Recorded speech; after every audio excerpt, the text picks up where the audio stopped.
Let's get going. I got two O's here. I'm going to call to order the Town Council study session on October 21st, 2025.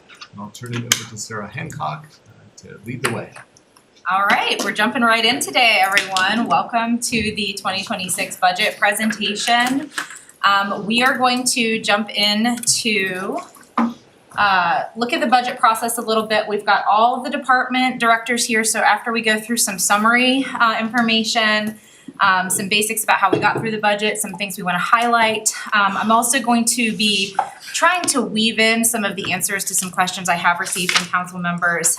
But of course, whenever we get to the end of the presentation or while the department directors are out speaking about their items, feel free to ask if that question hasn't been discussed. After that, each of the department directors will talk through their budgets and specific changes. And then after that, we will talk through the long-range forecast and what we're looking at for the future, and then we can get into some additional discussion. So this will be a long night, so everybody just bear with us as we get through lots of information. We also have lots of backup information too, and lots of folks at the ready, so if questions come up, we'll try to get that information as quickly as possible, because of course this is quite a dense topic.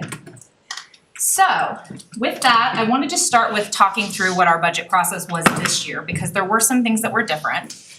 Our budget opened this year for departments on May 2nd, and this year we did ask for operating, personnel, and capital budgets all at the same time over 2 months. Usually what we see are those in segments, so the departments kind of move through, but we've also seen challenges with that, right? You're pulling personnel after you've done capital or capital before personnel.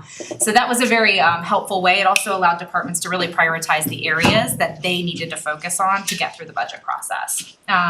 We did some pretty extensive revenue assumptions, and we brought those to the council in July to talk through, and we did maintain those same revenue assumptions that the council did sign off on that date. So we are doing that somewhat constrained overall 4.1% revenue growth for the town. The budget closed on the 27th, and our executive budget team, which you'll see us refer to as EBT, began reviewing our departmental budgets. We met with every department at least twice, some of them 3 or 4 times, depending on the complexity of the budget. And then departments did provide 3 rounds of reductions and reprioritizations. So each time we kind of reviewed it, we went through another iteration of understanding what areas could be reduced, changed, reprioritized, and trying to align with the community and council priorities that we were seeing, as well as just ensuring that we were being as fiscally as responsible as we could with items that we maybe weren't historically spending. Personnel and compensation considerations were also weighed by EBT. This included what positions we wanted to present as recommendations. This included the potential merit and grade changes. And then finally, the budget was finalized last week and was sent to everybody on the 15th. So that's what you've got in front of you. Just to review some best practices and how we approach the process, this year we did use budget targets to establish our goals and strategy.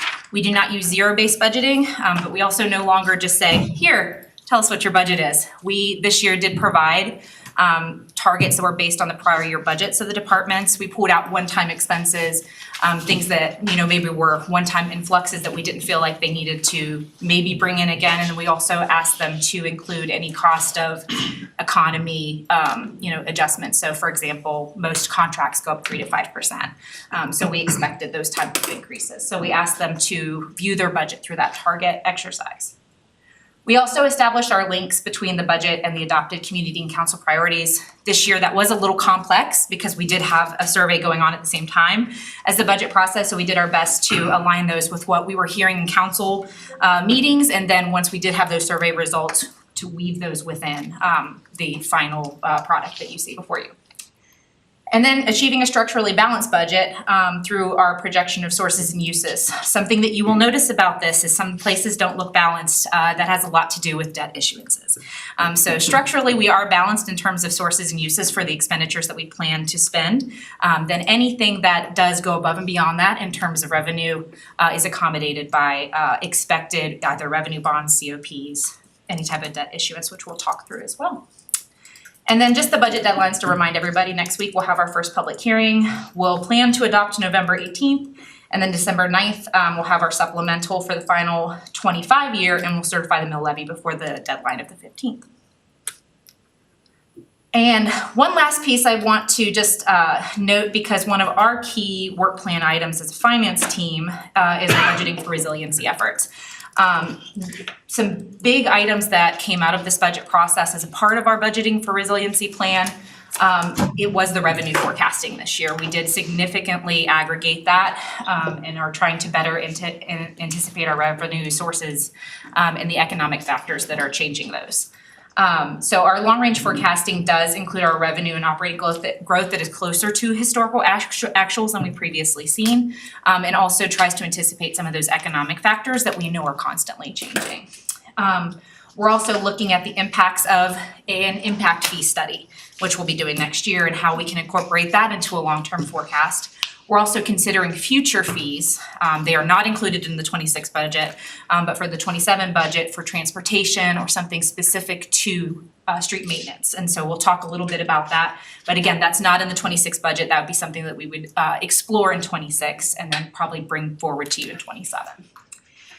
We did include a recommended 1-year reduction in full-time staff merit from 3% to 2% to support the long-term staffing resiliency and growth, recognizing that staffing, does the banding.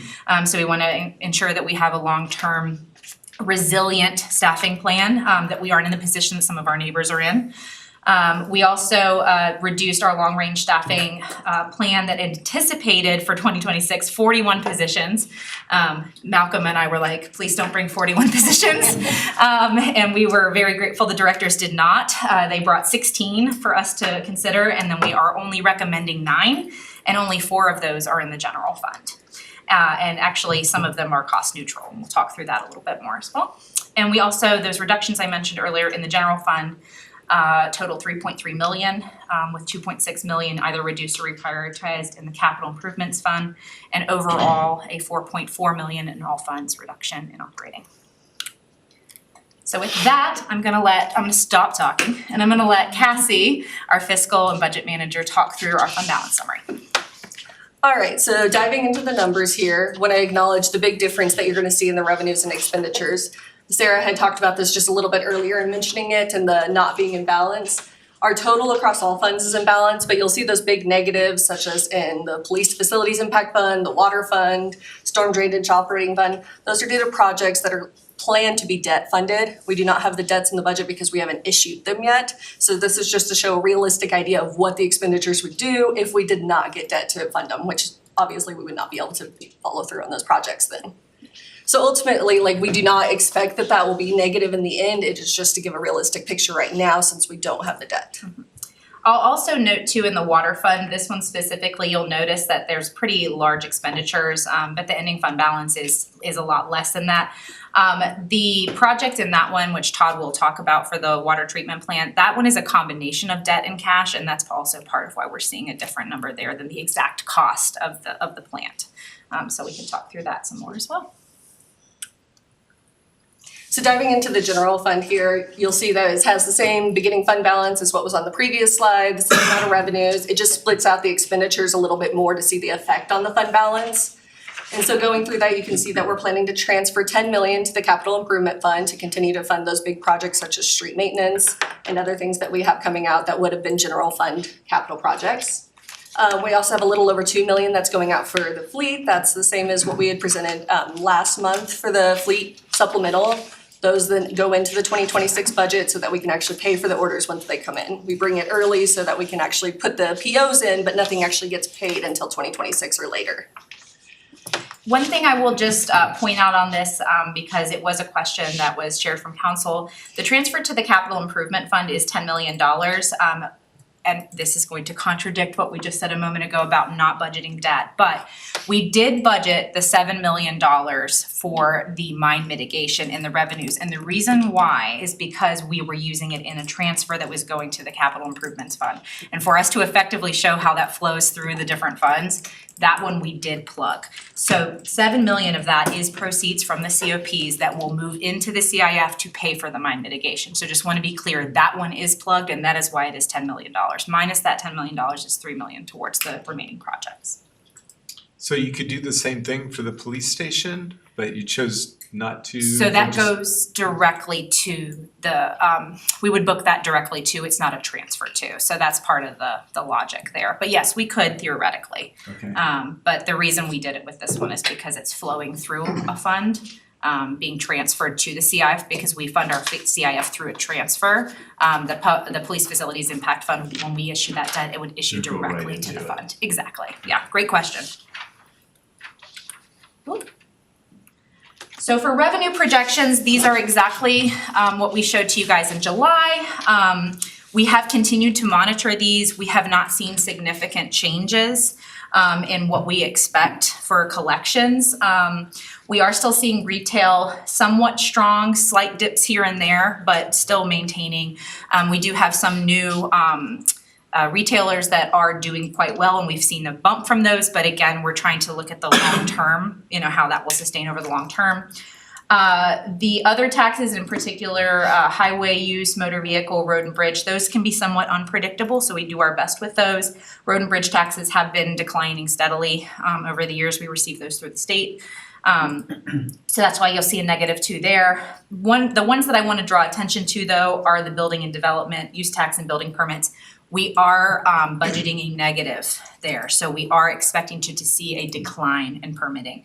And that is, like I said, still what we had shown you in July and is still what we have been seeing with what we've been getting with the permitting reports from the planning department. But only a 1%. Feels like a rounding error almost, but maybe not. Well, so it's actually a good question because typically we have not budgeted as much or anywhere near as much as we've actually seen. So we usually budget what's the equivalent to around 650 permits or so. And we've been seeing upwards of 750 to 800. So it's -1% from that 650. So we're declining it from a number that was already pretty conservatively budgeted to begin with. So if we actually did a percentage from what we were actually getting, I think it'd be pretty substantial. So, yeah, another great question. What is the use tax there that's listed as a negative under building development? Use tax is on our permits, and so to replace sales tax, especially before we had Lowe's, we didn't really have anywhere for people to buy the supplies for building projects. So to make sure that Erie gets the sales tax that we would have gotten for those projects, we charge use tax, and then we can refund if there's any sales tax from Erie that is charged for them and they already paid use tax on a project. Okay. It's kind of a little pass through. We often do get refund requests for reimbursement requests from developers for use tax that they are eligible for, and they will provide the receipts with that to kind of demonstrate it. So it's a tax on building materials that are used in projects within Erie. All right, and just to highlight again, that's total revenue growth is only 4.1%. And the increase in motor vehicle taxes, this is, I guess, assumes growth in number of people buying vehicles, but probably a little bit of optimism will continue to buy cars. It's a hard one to predict. Yeah, that Some one- years we've seen like -25, and other years we've seen positive. Super 10. high positive, yeah. Yeah, so it's the most educated guess that we could provide. As you guys all know, the way that it works, somebody buys it outside of the town, we still get that tax. So it's kind of just based on our own economy and what people are doing. So yeah, harder to predict. Approximately how much is that? Oh, the total, The total. Yeah, I was gonna say. around 4 million. So significant. So it's significant, yeah. Chunk of money. Yeah. Is there a slide where you have current versus projections? Like what we do right now? Sorry, can you say that one more time? What projections versus what is current? Oh, like year to date, like what we have currently? We can probably pull that up pretty quickly, but we can tell you kind of like the year over year. That 8% has been built based on kind of what we've seen year over year and then kind of conservatively pulled back. But we can pull that up and show that to you here in a moment. Yeah. So the last question I have on this slide is the oil and gas royalties. It's up 10%. Does that assume anything with Draco, or is that just in general? That is just what we currently receive. So, You're and expecting it to go up? yeah, we've seen it pretty continuously move forward. And I actually did continue, take a look at some of that today, and we'll just continue to monitor it. We get it, it's not steady. It comes in kind of in chunks. So we get a better picture about it at the end of the year. Directly We tied won't to the see- price of We oil, wouldn't right? see Draco next year anyway. Yeah, okay. I just want to make sure there weren't estimates or No, anything. No, this is just what we currently have and comes in, yeah. And yes, it is tied to the price.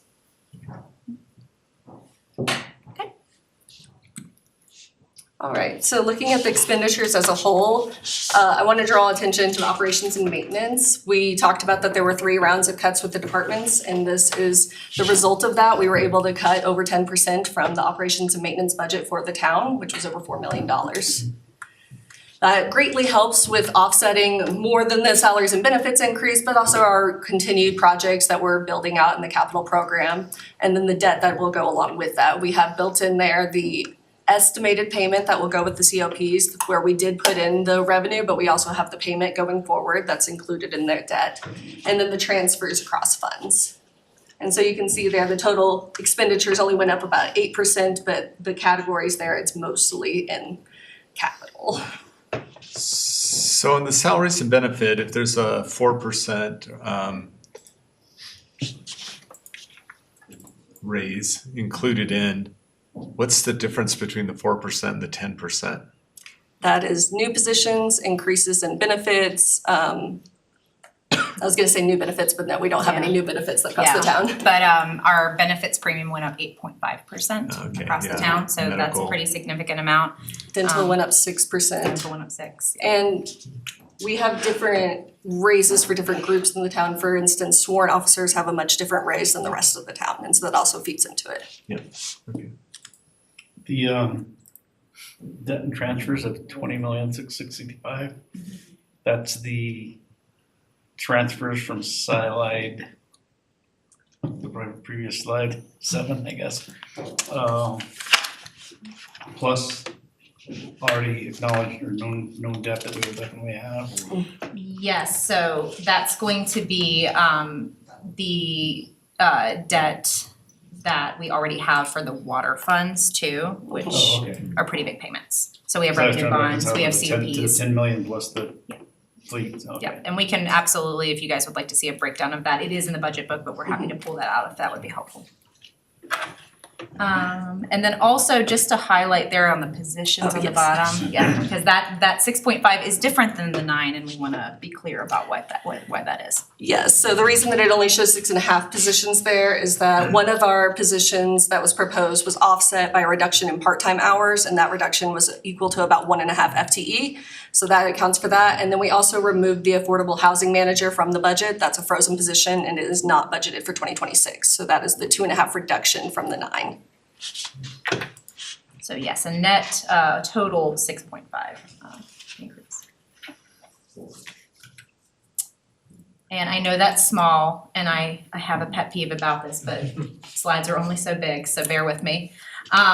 So just wanna share here the positions that you'll see. I will let the directors talk through this in more depth because they, can talk a lot about what the needs were here.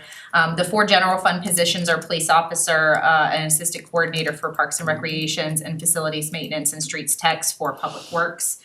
The assistant coordinator that is the one that is offset by the part-time positions that Cassie just mentioned. So those are the 4 for the general fund, and then the parks maintenance superintendent and the conservation trust fund is funded by the proceeds in that fund, so it is a self-funded position.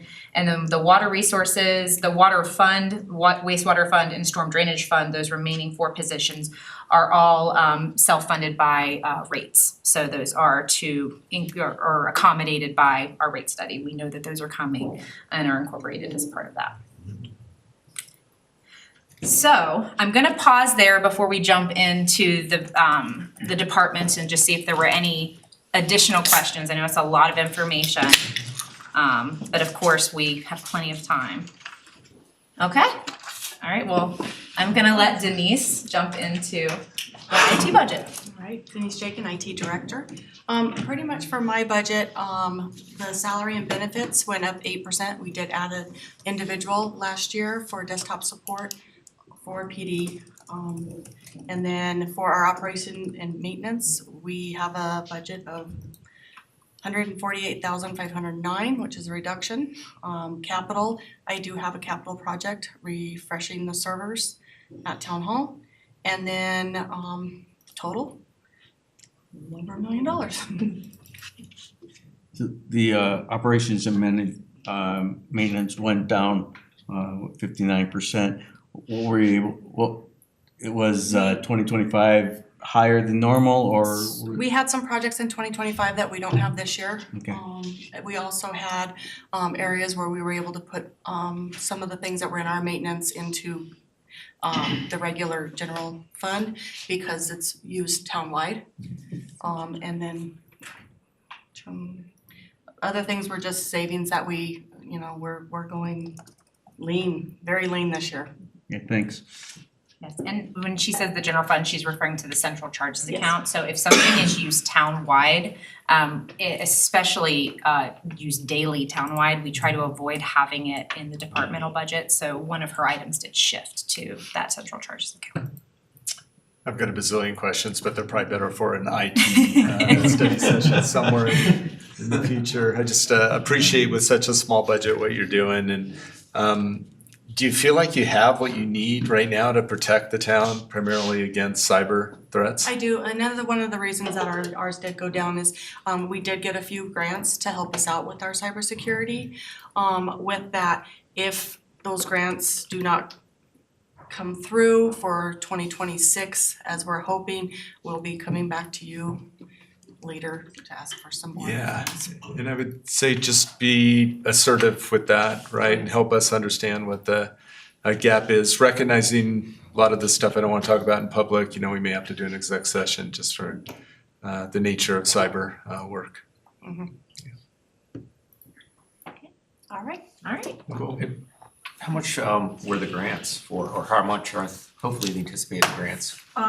Depending on the different services, one was about 38,000 and the other one was about 12,000.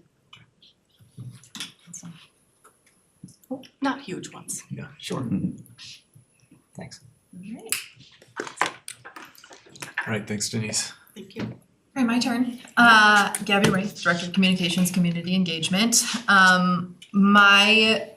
My budget looks like I didn't do a great job and it looks like it went really up. It did not, I swear. So some of the things that are in here, I don't know if you had described this earlier or not, but we as individual departments are now taking over our insurance claims.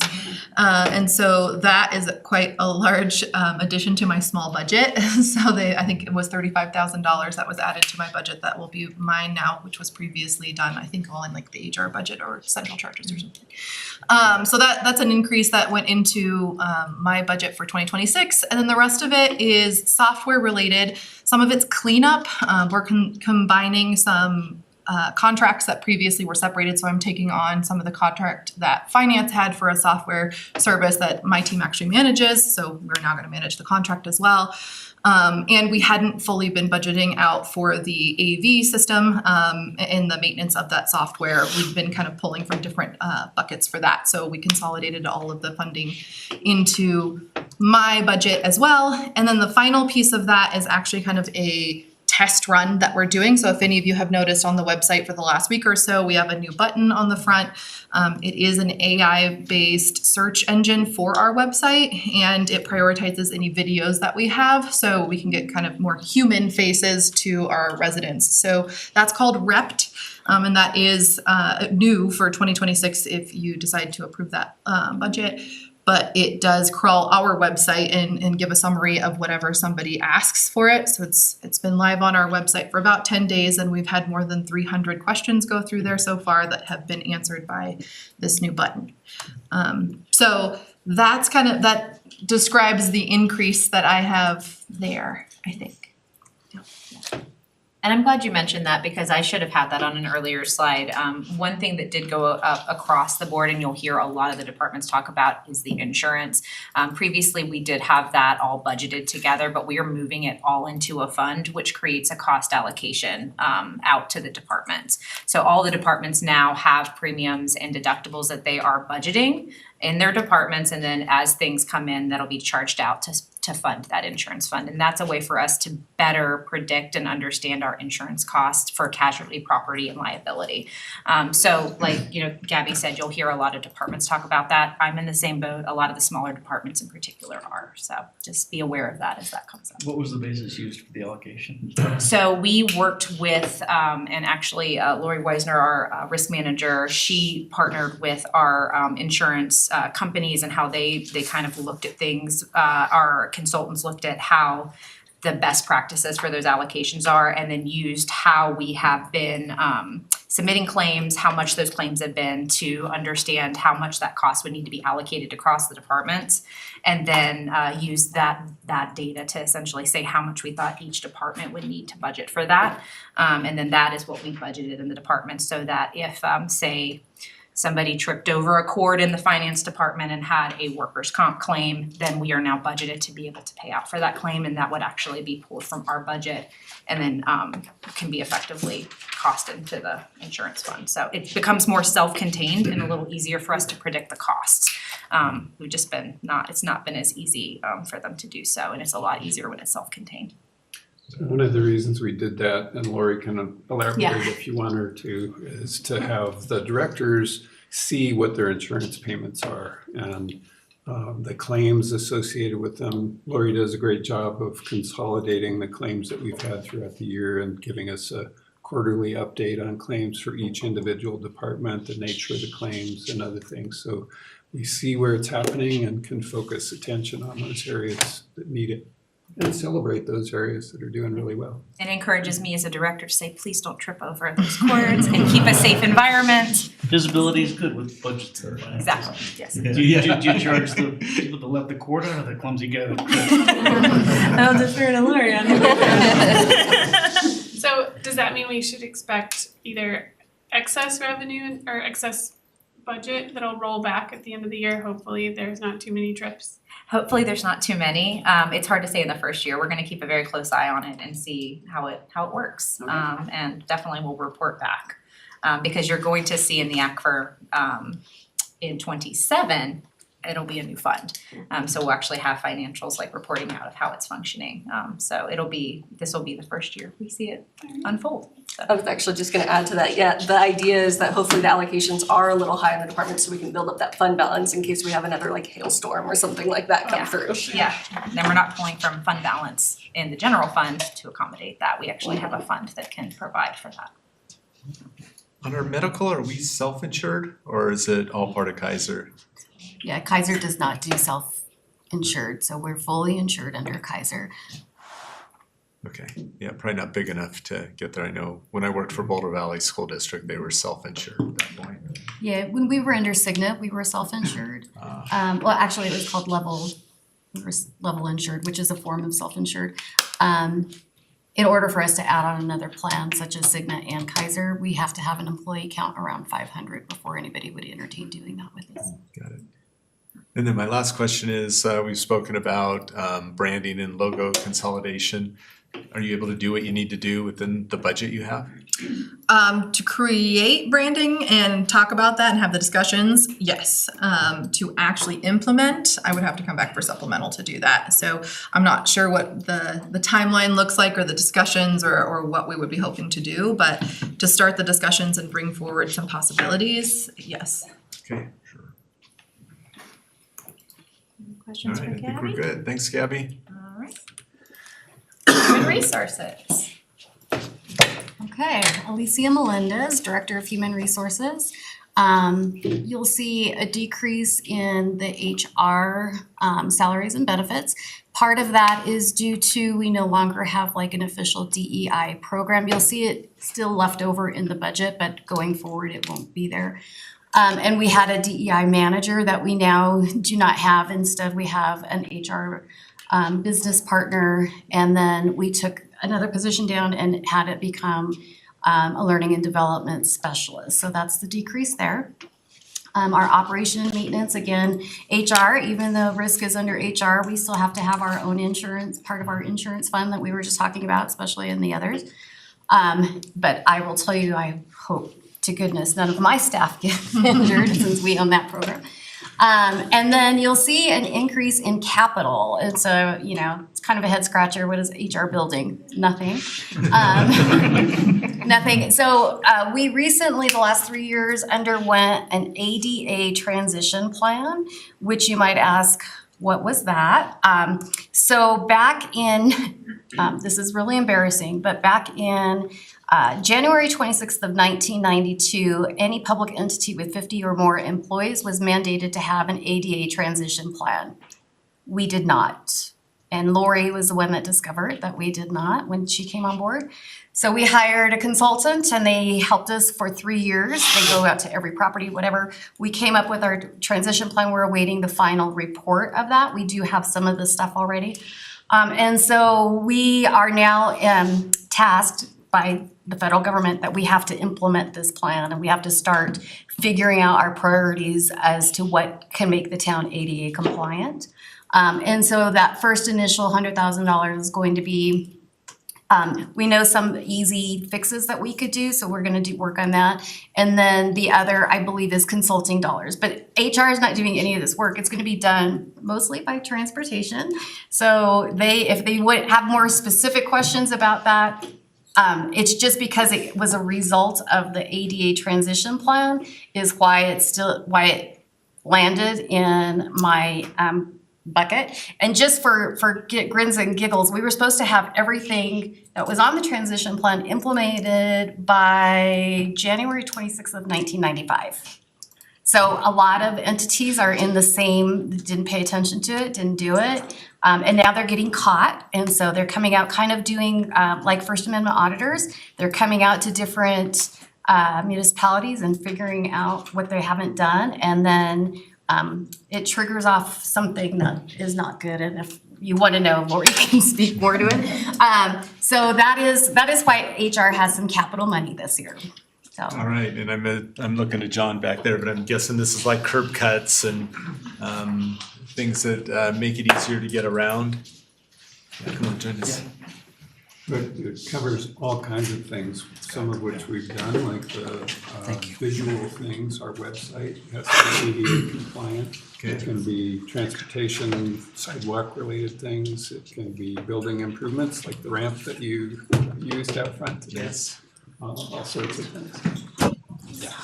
All right, so $100,000 isn't gonna go very far. I even think about, I'm very familiar with the ADA accessibility laws that just went into effect.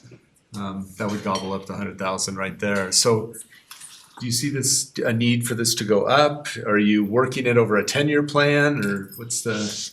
So that's a great question. We are budgeting $100,000 next year just to start getting something going. We do anticipate that number will increase. We're still wrapping up the ADA transition plan. As we get more of that data and kind of process through it, we're gonna evaluate it and see where we can couple it with our concrete maintenance program. We're gonna see where we can couple it with new capital projects, new facilities projects, and different areas where we can kind of not have to spend just ADA transition money, and then also figure out what's left over after what we figured out with those projects and budget additional money. There's gonna be grants that are gonna be out there that we can pursue as well. So we'll come up with a more strategic plan once that plan is finalized. All right, well, it's good for us to kind of tuck it away in the back of our minds as the needs arise. Is there a way for individuals to say, hey, we've got this problem. I'm actually thinking of my neighbor. You guys took care of this. He's legally blind, and you put the the audible signals on the lights over there by Lowe's was a big help for him. You know, is there a way if somebody's really struggling and saying, hey, I need, you know, you guys should be doing this, that we can become aware of it? Yes, we do have, I'm the town's designated ADA coordinator, Okay, awesome. and so they can submit that to me, and we will work with the departments to make sure that we get that addressed. So we do have a process for that. Awesome. And just so you guys know too, this plan, we will be bringing it to you on January 13th. Okay. So you will get to see it. And our consultants have advised that we would have typically between 10 and 15 years at the most to implement all of it. Okay. It is gonna be quite extensive, so I appreciate that you're gonna have that in the back of your mind. Yeah. I hear you. I would note too, in the process of building this plan, I worked with Lori and her team and the consultants to do a lot of engagement about this. So the community has been asked multiple times to come to virtual meetings and in-person meetings and fill out surveys and specifically to do exactly what you're saying is like, you know, this is missing, or I struggle with this, or my kid needs this, whatever that looks like. And they have been able to gather quite a lot of really good information in addition to just the regular inspections that they do. So the engagement I think was really helpful, and ongoing, they can certainly reach out to the town since the plan will be finished. And if they wanted to find how to reach out to Lori, could they go to your new gadget and say, I need an ADA accommodation, and they would find her? Yes, Okay. they could. All right, I'm gonna try Shameless that. One more thing just to add.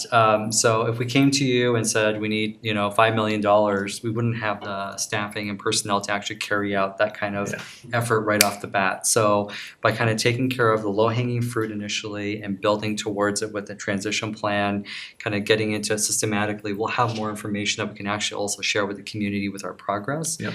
And then there will be knowledge around the staffing and other kind of resourcing needs to make sure it's sustained for that 10, 15-year period. So we'll have more information coming back to you on this particular topic. All right, cool. Well, Malcolm was alluding to it, and my knee was replaced 8 days ago, and I came up the ramp, and it's probably the first time in my life that I've actually needed the ADA requirements, and had it not been there, I don't know who I would ask to carry me up the stairs, but it would have been highly awkward. I would say it's surprising. I'm sure you've used ADA improvements many times in your life. Maybe, but not that I. Not explicitly. Not out of need. Yeah. Yes, I think Dan's got it right, not out of need. Yeah. All right, awesome. Thank you all. Any other questions for HR?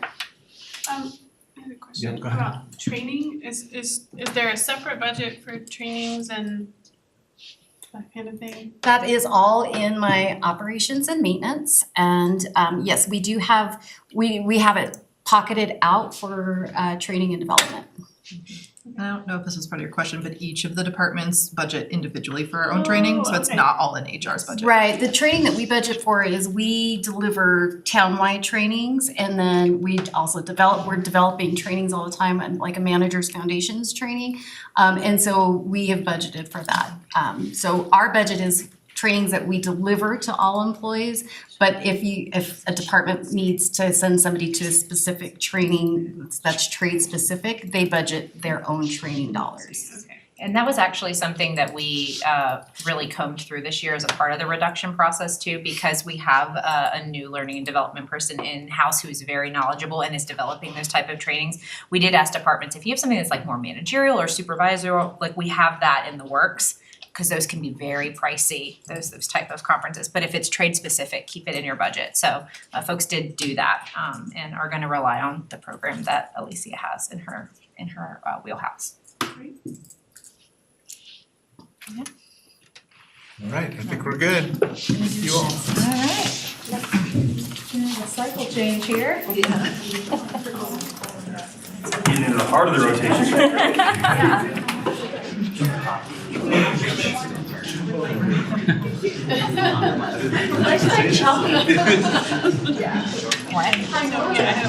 That's why I have it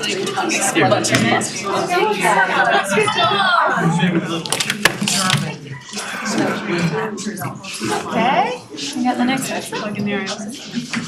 Alright. All right. Town admin. Good evening, everyone. I'm Meredith Muth, Administrative Services Director. I'm happy to say that a good portion of the increase in my budget is your fault.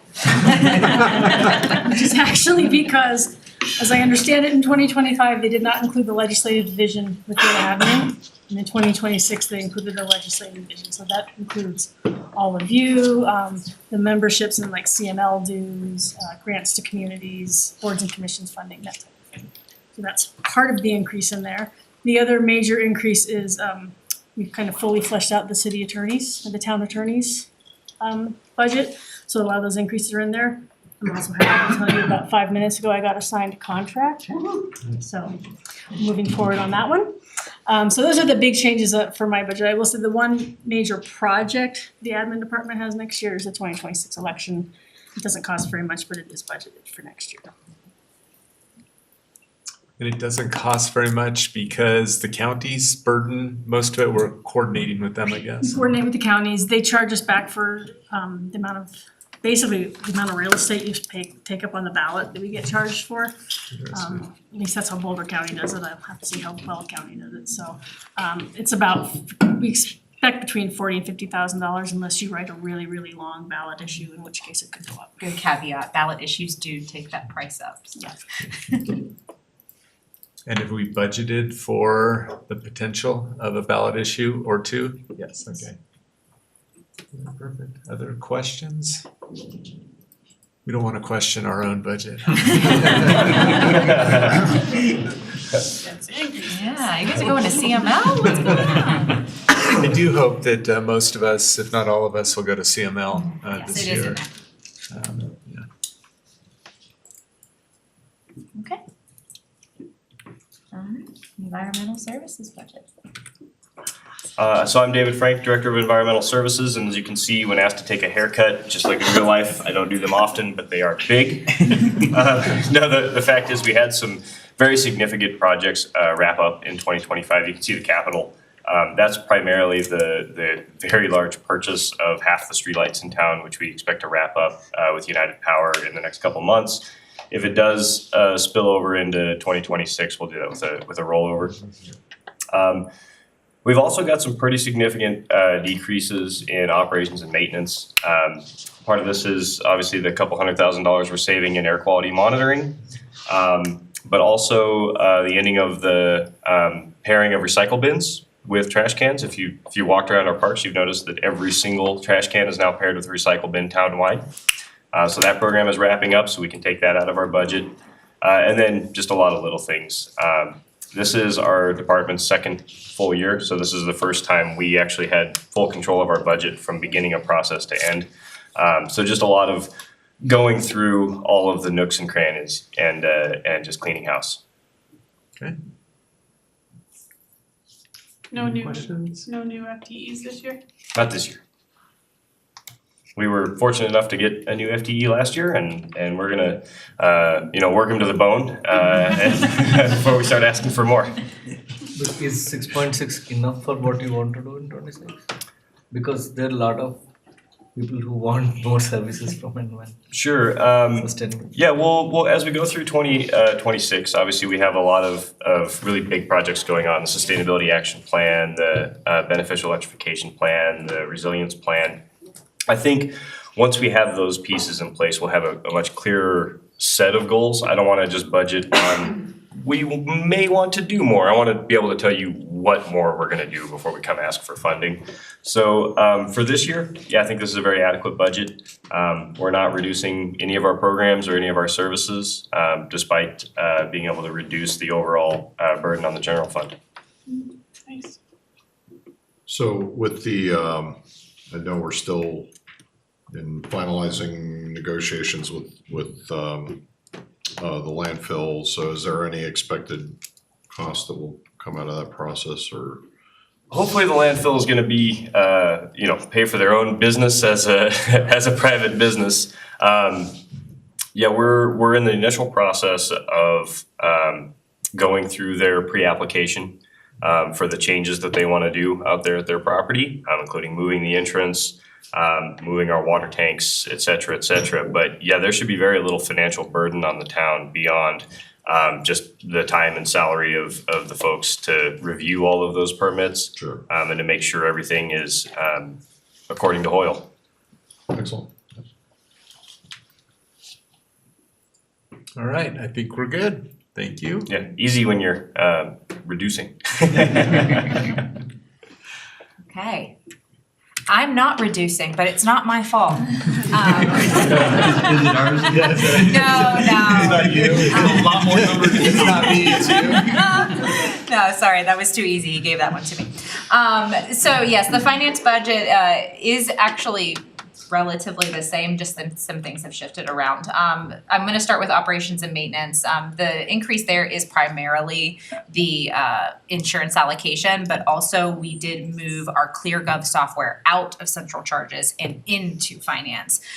We really are the ones in that one pretty predominantly, and we are also now using it for our ACFR, which will be ADA compliant by the end of the year. Really excited about that. So because of that, we felt that it was better in our own department rather than being in central charges. So that's part of that increase. Our salaries and benefits, there is a slight increase beyond some of the other increases that we've all mentioned, the benefits, because we did have our accountants were falling underneath grade and did have to have some in-grade movement. So we had 2 positions that did need to shift within their grades.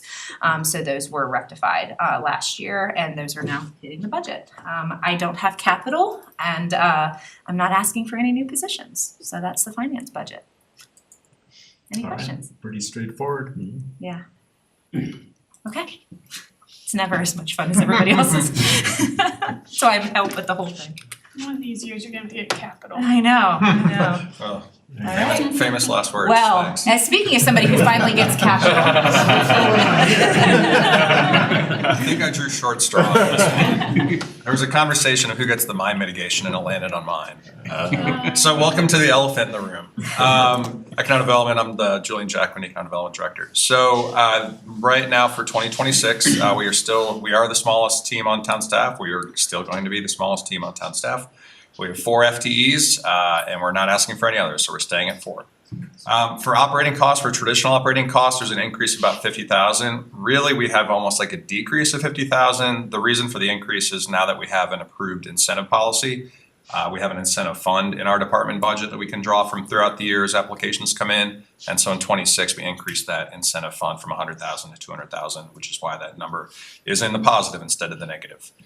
So now for the elephant, in 2025, the 1.2 is the construction of the makerspace, which is being completed this year and should fall off by the end of the year. And then for 2026, the big one is the 7 million. That is for mine mitigation to include both the town-owned property and the ECC across the street. Obviously, it impacts several different departments, mine, environmental, public works, but since I put it in ClearGov, I got the bonus of having it in my budget. Other than that, pretty easy. Any questions? No questions, but just, this is a topic that I know council's been wrestling with, and we gave direction to figure out how to mitigate the undermining for retail. And that's a big deal, right? I don't think it was easy for any of us to say, yeah, let's take this on. On the flip side, not getting the small format grocer out there just didn't seem like an option either. So I think I recognize it, and I'm guessing all of us recognize the impact this will make once we can get it all done. See, it's a good Any thing. other questions? Thank you. Yeah. Yeah, thanks for taking it on. Happy to do it. Be out there with a truck. Just think about in 2027 how the bars will go down so much. Yeah. You'll get to reap the benefits. Any other questions for Julian? No. Okay. I'll take the last seat at the table next to the mayor whenever I ask for money. He's not much here. Yeah, I always end up here. So for the police department, we did request 1 new police officer position. Presented to the council a few weeks ago on the facilities study session that our calls for service are up, accidents are up, crime's up. It's just a function of population. So we do need more personnel. So that's the increase you're seeing there. We're also having longer tenured officers, so they're starting to move through our step scale. And so their salaries are increasing as they go. So you're seeing a 16% change there. That's mostly that. And then obviously the market adjustment to the step scale as well. Our operation and maintenance, we tightened our belts a little bit when it came to like training and uniforms. We looked at some areas. Hopefully we don't have any disasters because we may be coming for a supplemental if we have a big crime scene or a big incident where we need some of those things, but we did tighten a couple spots where we haven't been spending to the level that we've been budgeting in past years. Our capital went away this year. I got to stow away our biggest capital in somebody else's budget. But our capital in our budget was a drone and a K-9 unit for this year. And those are done, and next year we don't have any capital requests. So we did tighten up a little bit on operations and maintenance. One thing I'll point out is you all approved a fee increase for 911 fees for BRETSA, the Boulder Regional Emergency Telephone Services Authority. And that actually saved us, BRETSA is now contributing more to Boulder County Dispatch, saved us around $40,000 to $50,000 on our dispatch fees. So those actually went down too, and you'll see that in the operations and maintenance. Cool. So the other elephant in the room. Yes. The expansion of the police station, that'll be on a slide coming up. Yes, so In that's capital. that's our capital, Yeah, yes. okay. I get to stow that away in facilities, so it doesn't look like that. Yeah, exactly. This is pretty good. It's like, Chad, what's going on? So I have a question about the co-responders. I know that is that included in your budget or is that coming out of somewhere? It is, yeah. We currently budgeted for 2026 for 2 full-time co-responders. We pay their salary and benefits, but they're actually employees of Boulder County. And so are we maintaining that at 2? We And are. are there 2 filled right now? No. No. There has been a vacancy there since, I want to say about April or May, and they've been looking for a co-responder. Good news is we heard today that they have identified someone to hopefully fill that spot. They're in negotiations with them now. So we currently have 1, but we do have that position. So how does that work with the budget when there hasn't been a spot filled since April? Do we have savings there? Technically, I would say no, because it's an IGA that we have with Boulder, so we're paying them a set amount of what the salary and benefits would be for 2 co-responders, so the savings probably is in Boulder's budget, unfortunately. We could maybe negotiate that with them, but we do pay for those 2. And we get coverage from other co-responders in the county. It's not like they'll send someone over from Lafayette, Louisville, wherever the county is. So it's not like we're out that full position. We still have access to those co-responders as part of that agreement. It's an agreement of 2 FTE equivalents. That's correct. So Not would 2 that- named. Right. So would that be in your O and M, right, not in your? That's correct. Okay. Okay. Thank you. Alright. I think what we're largely seeing here with the questions is we've had so many study sessions and things to keep us abreast and You guys know everything. that this is going as we would expect. No, it's wonderful. Gave us good direction. Yes, you did. Thanks, so I'm struggling.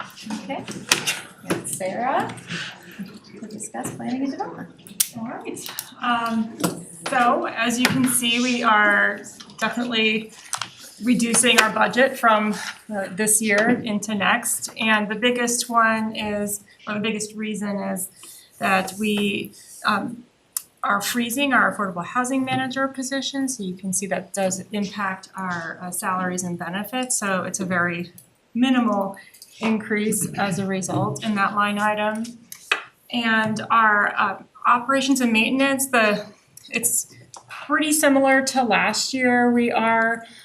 This does include $250,000 that we had also included in 2025. So this is a double counting of what you see from 2025 within that 712 is $250,000 for the UDC code update that we never started or initiated this year.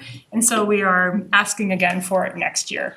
So more likely than not, that would be something that Sarah's team would move into, or I guess it would roll over. I don't know. I'm not gonna say the technical thing because I don't wanna screw that up. But it includes that, and then we also have just some minimal consulting services projected out for assistance with other plans. We had anticipated some consulting dollars to go towards affordable housing, $80,000 next year for matching grants if we were to move forward on something like ADU and assistance or something like that. We do not have any capital requests this year, and so, yeah, we are running pretty lean. Like everybody else, we have looked at every line item in our budget, from training to outreach and marketing and all those things. So we have reduced. Would it be fair to say that without the insurance changes, yours would have gone down? Most likely, yeah. The insurance was approximately $150,000. That's reflected in the operations and maintenance line item. So it would have dropped significantly. I guess so. Yeah. 140-ish. Yes, so I'm looking, I think it's in January, we're gonna go through hopefully a interactive exercise to look at the densities throughout town. If that results in any changes to the comp plan, do you have that budgeted? Is that something that could be done in-house, or is that something or maybe it's too early to even have that conversation? No, not at all. We would have included dollars for that had we anticipated that it would have needed consulting dollars, but we are going to be doing that update in-house. We have long-range planning staff that are eager to provide plans for the community, and that is something that we would like to be able to do and resolve rather quickly at the beginning of the year so that we can move into the UDC update, the Unified Development Code update. Yeah, and actually Malcolm and I were talking about what areas do we even need to look at, and I think we only came up with maybe 3, because everything else has already been either developed or have development rights. So I'm guessing we'll get through that in one meeting. I think so. I think we're gonna work internally first to make sure that we are being efficient with your time in that discussion. I think you're right, there aren't that many places, and I think we want to just help you understand what do the densities look like and how can we calibrate those and update that element in the comp plan and get going on the work we need to do. Okay, perfect. Go ahead. As far as freezing the affordable housing manager position, does that just mean, I know we've talked about this before, we don't have any projects in the works right now, and so was that the motivation? I think it was twofold. We had the vacancy. We decided that it would be best to fill the vacancy when we had an updated direction from the town council regarding the affordable housing policy that was on the work program for next year. Albeit it's a lower priority, but we would like to be able to update that, have some direction, determine what we need to do for housing moving into 2027, because it is frozen, the position's frozen for 2026. It was also a budgetary opportunity. Yes, and I will add, because it's frozen and has reduced the FTE, if we were to want to fill it and the council would want to move forward, you would have to authorize it to move forward, so we couldn't just fill it on a whim, we have to move through council. So with the increase of 9 and the reduction of 2, is it a net 7? 6.5 because of the it was Because of the part-time positions, yes. Consolidation. Yes. And one of mine, I believe, in the -2 positions there was just moved to a different department, so I'm net for the town. Has just the one frozen position. Okay. So then I have another kind of operational question, because I know that I had talked with MJ about the Cheeseman residences and sort of operations, or kind of the whole process of interviewing and whatever residences are coming in would fall to her, but then hopefully go to Boulder County Housing Authority at some point. What's the plan there? What are we? So right now, we are doing the support for review of potential residents, and so we are confirming and working with the developer and the bank to ensure that they are qualifying under the requirements for the project. And that has been reallocated within my department, since we do not have housing staff right now. And so and that's just to finish out Cheeseman. Regarding future development and monitoring of future units, that's something that could be completed by the Boulder County Housing Authority through the Regional Housing Partnership, but right now, that partnership is still working on what their structure is going to be, and so there are other ways, if we do have more units, that we can have those monitored, potentially even by the city of Boulder, that we've talked to you about in the past. So is Chiefman just will monitor that in-house? Yes. For the time being?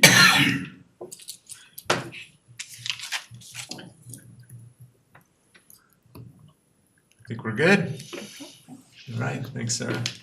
Alright, Parks and Recreation. All right, here we go. Good evening, everybody. Luke Bollinger, Director of Parks and Recreation, and happy to present our 2026 Parks and Recreation budget. So like many of the other departments, we're just gonna go here bucket by bucket as quickly as we can. So let's start with salaries and benefits, 8% increase this year. This year, we took a hard look at our organizational structure, and we looked at how we can better align responsibilities and leadership capacity across the recreation division. So we are going to be reclassifying 2 recreation supervisors into recreation superintendents and 5 recreation coordinators into recreation supervisors. So these not only expand their duties and span their supervision, but it also gives them the capacity to lead their staff and provide better mentorship. A lot of these coordinators and supervisors are supervising 5, 6, 7 employees, which is not good for organizational capacity. So with this reorganization within recreation, we're going to be dropping that down to 3 to 4, which is much more efficient for the department. And it allows for organizational growth. As we take on more parks, as we take on potentially more facilities, this enables those supervisors and superintendents to better perform their duties with those future facilities. It also aligns with what we're already doing in the Parks Division with a division manager, 2 recreation superintendent, or 2 superintendents and supervisors. The park superintendent that Sarah mentioned is funded out of the Conservation Trust Fund, so it does not impact the general fund. I'll talk a little bit more about the Conservation Trust Fund, where that money comes from, when we talk a little bit more into capital. We also took a hard look at our part-time staff, as Sarah mentioned, and we looked at historical hours that we were allocating towards part-time staff.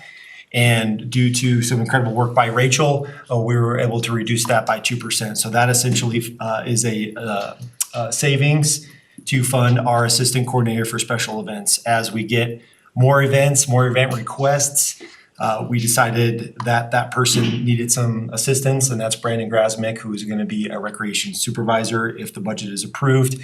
And that person will come in and help Brandon with all of our internal and external events. So hopefully we can start offering more and better coordination amongst all of our special events in town. And then let's talk a little bit about operations and maintenance. So I have a saying in Parks and Recreation that today's capital is tomorrow's operations and maintenance. So a couple reasons why you see that 19% increase. We moved our Erie Neighborhood Improvement Program over from capital into our operations and maintenance.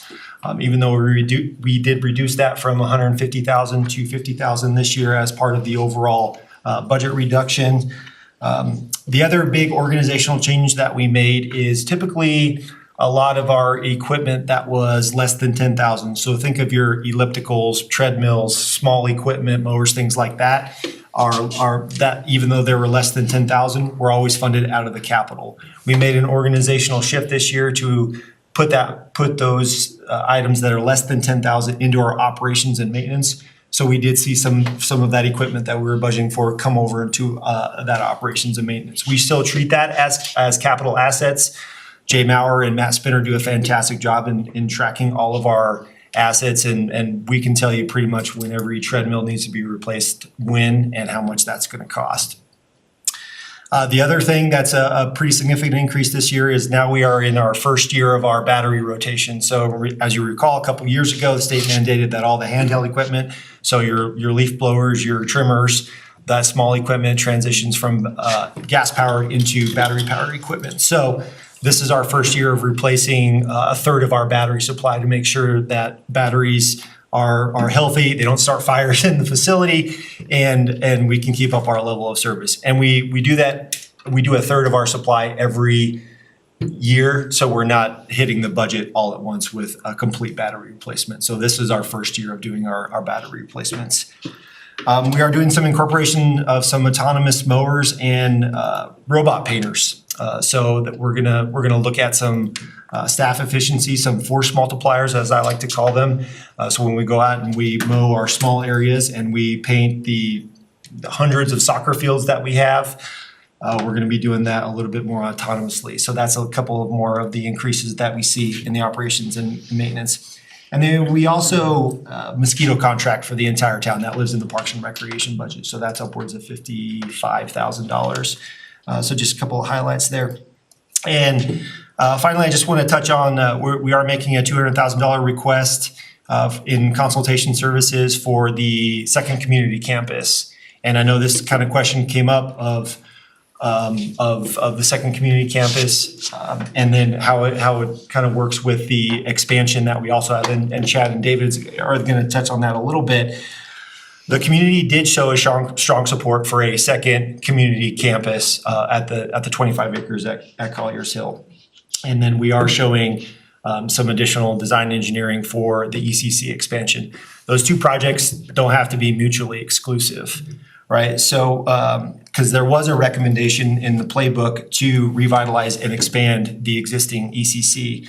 The potential ECC comes at a significantly lower cost than it does to build an entire new facility.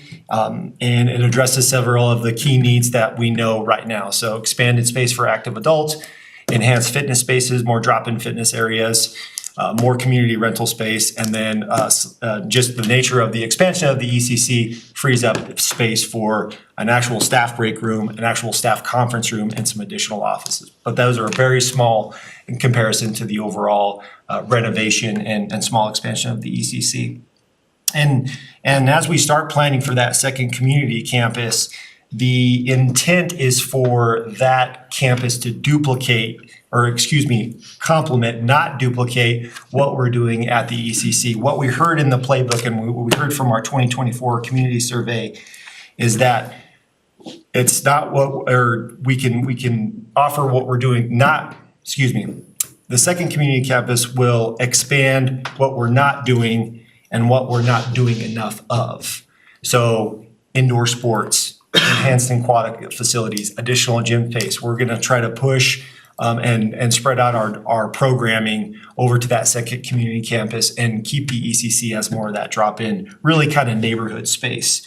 So really just kind of wanted to touch on that from an operations and maintenance budget standpoint. And we'll kick off that project immediately in January. I know we're gonna have a lot more discussions on a potential ballot item, but we want to be prepared as best we can to have those conversations. So let's talk a little bit of capital. Obviously, you see 175% in our capital budget. That is largely due to that $7 million ask for the Compass and Morgan Hill projects out of the Parks Improvement Impact Fund. So that's $3.5 million to kick off both the design and engineering and hopefully first phase for each of those projects. So while I'm talking about the Parks Improvement Impact Fund, I want to talk about the other three funds that Parks and Recreation utilizes for capital. So we have the general fund, we have the Trails and Natural Area Fund, which is our 4 mil property tax, and we have the Conservation Trust Fund. The Conservation Trust Fund is dollars allocated from the Colorado Lottery through the Department of Local Affairs, DOLA, and the town gets about $350,000 a year for that. And so we're able to fund pretty much anything Parks and Recreation related. We're the only state in the US that allocates their lottery dollars towards Parks and Recreation. We're very fortunate to have that fund. That is also lottery proceeds also fund Great Outdoors Colorado, which have seen some grant funds. So just a little background information of you for CTF. In the general fund, we looked at projects that have safety related issues and things that we need to redesign because of other projects. For example, Coal Miners Park down here in downtown. That playground is old, it's presenting some safety issues, the volleyball court, and then the mini miners playground inside the ECC is reaching its useful life. That is not part of the expansion, it does need to get replaced. The Boneyard design, which is our dog park at Reliance Park, that needs a redesign because of the Coal Creek Reach 2 Coal Creek Alignment Project. So we'll be spending some dollars to make sure that remains a highly popular amenity. And then on the recreation side, we're replacing a few of our treadmills and a couple ellipticals. And then, of course, managing aquatics facilities, you're always going to be replacing something. So next year, we will be replacing our main pool and hot tub controller. And then our Trails and Natural Areas Fund, we're going to be continuing our trail connectors.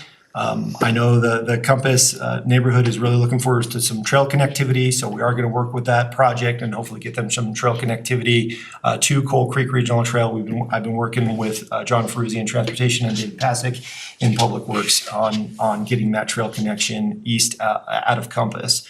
We're going to be creating a redundant irrigation system at Serene Park. Unfortunately, we're beholden to the reuse system that's managed by the Colliers Hill Metro District. So we're going to be creating a redundant potable irrigation system so we can keep that park looking sharp in the high growth season. And then finally, a big project out of TNAF is the Coal Creek Reach 2 Trail. Because that Coal Creek realignment project is funded from FEMA, they cannot pay for the trail.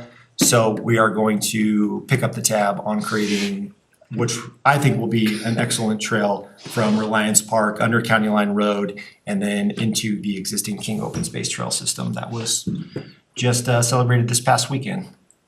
And then finally, in the Conservation Trust Fund, we've got a couple projects that we've been deferring with more events, tournaments, programs at Erie Community Park. We're going to be upgrading our maintenance and storage, right? More events, more programs, more tournaments means you got more stuff that you need to store and more maintenance that you need to do at that park. So we're going to be doing that this year. We're also going to be looking at the linear trail area, installing a main line and an irrigation system to preserve those trees in that area, but also to create some additional tree diversity in the Old Town area. We're also going to be upgrading the Reliance Park parking lot. We're moving away towards gravel lots. They require a lot of grading, snow removal is difficult, so we're going to be putting asphalt on the Reliance Park parking lots to make it a little bit easier to maintain and improve that user experience. And then finally, we're going to be doing a little bit of Coal Creek disc golf redesign once the Colliers Hill pedestrian bridge and trail are installed later this year or later in 2026. So that's what I have. Questions? Are you bored? Don't ask me the question if you have enough, because I'll have a different answer. Go ahead. You have a lot on your plate. Yes, we do. Growing population, growing open space, growing parks, and yet you're gonna do with fewer part-time people because of your analysis. Is that a scheduling kind of a thing? And actually, Can you dive deeper into that? That was more on the recreation side where we did our part-time staff reduction. Actually, our parks and open space part-time pretty much stayed flat for 26. So it was more on the recreation side where we made those reductions. And remember, we had a part-time person who was serving in that pseudo special event role. So we included those hours as well as part of that reduction. If that makes sense. They were pitching in and Yes. helping out. Yes. Okay. The $10,000 capital improvement now in O&M, is that townwide for all departments, or is that a parks special thing? That's across the board. It used to be $5,000 and everything costs more than $5,000 now. So it got to the point where, capitalizing our assets was becoming cumbersome. So we did increase that to $10,000. That is at the discretion of the towns. Some towns have it at $50,000. It's just kind of dependent. So yes, it's across the board for the town. Okay, that's it, thank you.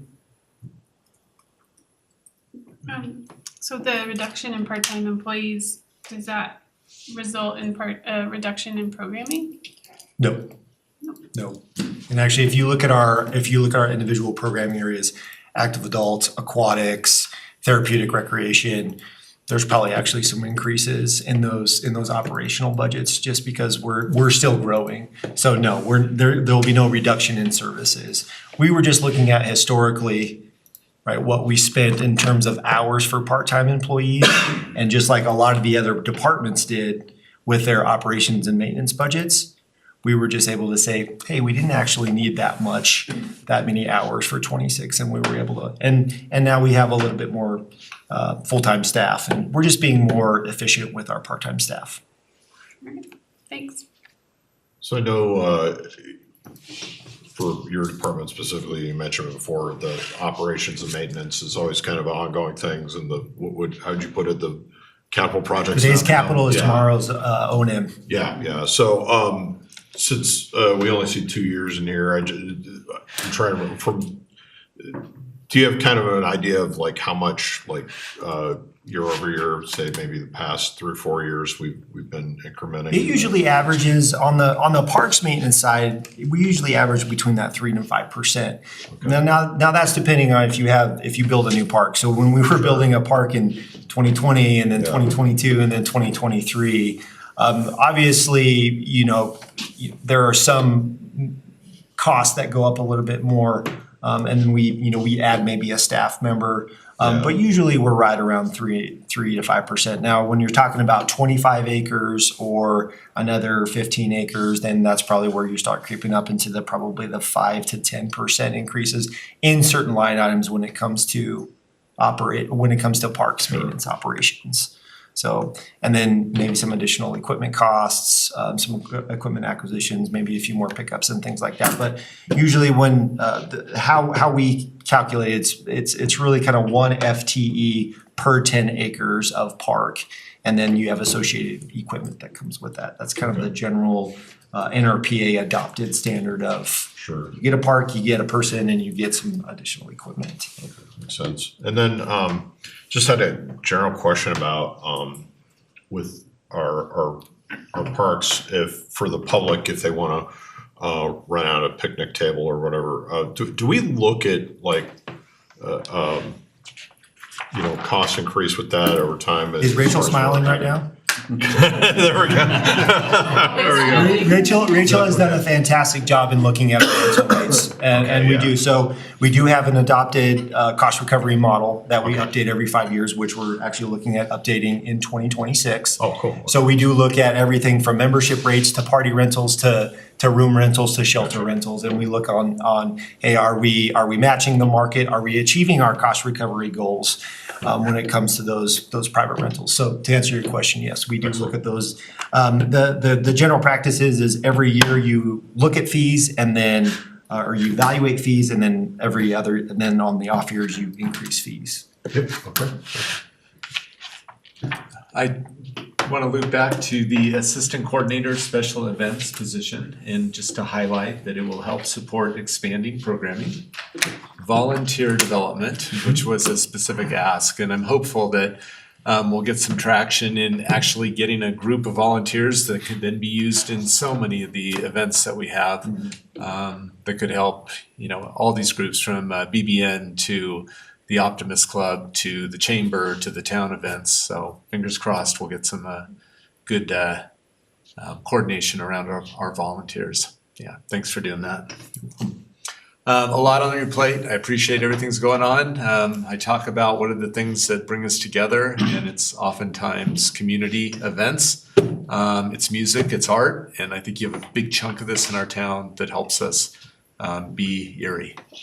Yeah. It's an honor. I love this job. Yeah, good deal. Kudos from several people for returning the functionality to the water features in the lazy river. Noted. All right, just as a funny side note, so as I'm laid up here, my kids both said, you gotta start watching Parks and Rec from the beginning again. So I have been, so I get all their jokes, but it's like, it's so funny, but it's so true. No, it's so funny, it's so true. Yes, we often make a lot of comparisons to the actual. Is it like the show? Sometimes it is. A lot of fun. All right, thanks a lot, Luke. One question, regarding the battery recycle program. Yes. Does the manufacturer take them back and then you're buying them from the manufacturer? I do believe they have, it's kind of a swap program, like when you have a treadmill, that's reached its end of useful life, you kind of swap it out, you give it back to the man. Now, I don't know what they do with it at the end of the day, but yes, it's a kind of a trade-in program. But it's not so the staff doesn't have to deal with it at all? No. throw them in the dumpster. They get properly recycled back with the manufacturer. Yeah, don't do Yeah. I think David would be knocking on my door. if You I- throw it in his dumpster. Yeah, exactly. Toss in the creek. He's gonna actually need He to goes straight into the creek. Yeah, now Todd's that. We're starting a civil war in our department.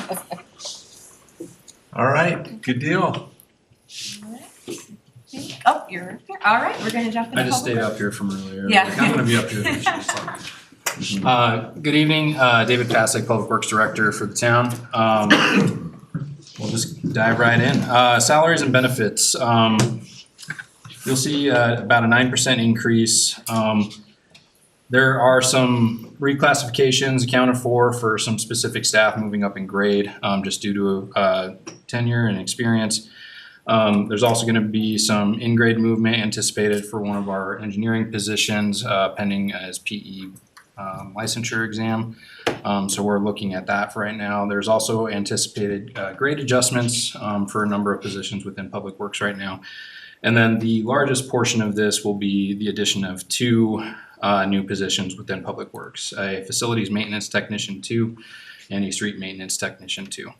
To give a little background as to why we're asking for these positions, Facilities Maintenance Tech, we should be sitting at around 4.5 FTEs based on the square footage that we currently have with the town. We're about to add 20,000 more square feet next door.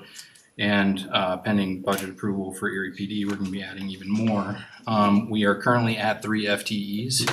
So we need to add at least 1 this year, and we need to start looking at some additional FTEs in that area moving forward as well. So trying to right size, make sure that we can keep up with the level of service. Talking with Chad, we feel like we have a pretty lean but efficient crew right now, but we definitely don't want to see any dip in level of service for our staff, for our residents, or for our council. So that's the position, that's the reason for that position.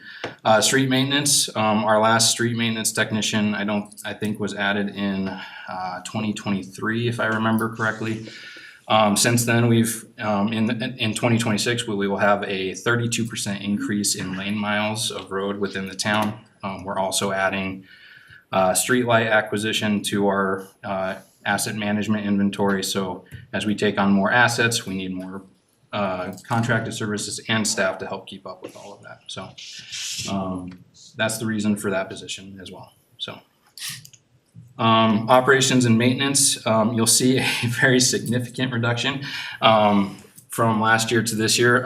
Significant reason for that is we have a number of grant projects that are funded in our operation and maintenance line item in 2025 that will either be rolled over but not carried forward, or not having to need repetitive budgeting for moving forward. We also took a really hard look at our consulting dollars through the budgeting process this year across all divisions.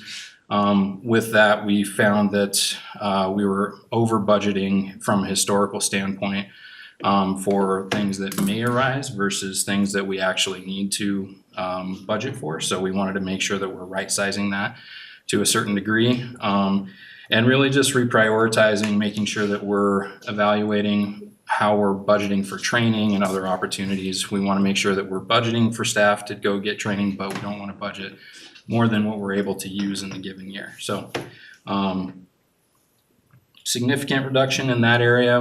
We also had a lot of increases in specific areas. We did add a fair amount of dollars for contracted services for streetlight maintenance. There was some adjustments up for just the ongoing maintenance that we have to do with street striping, crack sealing, just due to increased costs. But overall balanced out to still a net savings amount for the operation and maintenance line items. For capital, I won't go through all of our capital projects. We needed a much longer meeting for that to cover everything in Public Works. I will touch on the highlights. The significant portion of that will be the Erie PD building. In addition to that, we do have money budgeted for final design for the ECC expansion and potentially for the Village at Cold Creek Parks and Open Space facility. That is just for design at this time. That it does not account for any construction dollars at this time. That is all pending direction from council to move forward as well. We also have some strategic renovations at the Laws facility planned. I know that there was a question about temporary measures for additional staffing at the Laws facility. We have renovations to the front lobby area that we are accounting for to add additional workspace. We're also accounting for some renovations to our sign shop area to add some additional workspaces in there. In 2025, we actually have a portable unit that's going in out there that will offset about 9 spaces within the facility itself. So we do have some measures that we are taking currently to help create innovatively more space out at Laws until we get a good path forward, whether it be a Laws expansion or a new facility at the Village of Cold Creek. So with regard to Transportation Impact Fund, we have a continuation of County Line Road projects. We'll be budgeting for the next phase of County Line between Erie Parkway and Talene, as well as beginning design work for some improvements north of Cheeseman up to 52 as well. We have budgeted for the County Line Road and Erie Parkway intersection improvements. That is a high crash area in town, so we want to make sure that we've already done a conceptual analysis of that, so we're going to be trying to bring that forward for final design, and in 2027 look at bringing that forward for construction funding as well. Also in this, we have most of the funds for the Cold Creek FEMA project that Luke mentioned are budgeted in the stormwater fund. However, there are some dollars budgeted in the Transportation Impact Fund because there will be 2 bridge replacements anticipated for that project on County Line Road and Kenosha. So those are other big dollar items that we're working on right now. Some other projects that I do want to highlight, we have bus stop construction budgeted for next year. We do have some additional feasibility analysis for north-south connectivity that council had requested that we bring forward, so we are accounting for that at this time. And I do want to highlight a huge win for our team. We looked at the CIF fund, which is funded from a general fund transfer, and we were able to reprioritize projects by looking at our TMP and our townwide safety analysis. And we looked at some projects that had been previously budgeted for, and we're not saying that we're not going to do them, but we did find that they're not needed at this moment. So we're going to push those out, look for other funding opportunities, whether that be grant funding or kind of coupling that with our street resurfacing program. And we're going to be, as a result, we're going to be saving about $3.5 million in the general fund as a result of that reprioritization. So I do want to just emphasize that we took a really hard look at a number of different options, both in our operating budget and general fund line item capital projects, and made sure that we were being really responsible with the dollars and how we're spending those. So that's a highlight of anything. I'm happy to answer any specific projects on questions or specific questions on projects that I didn't mention or any that I did mention as well.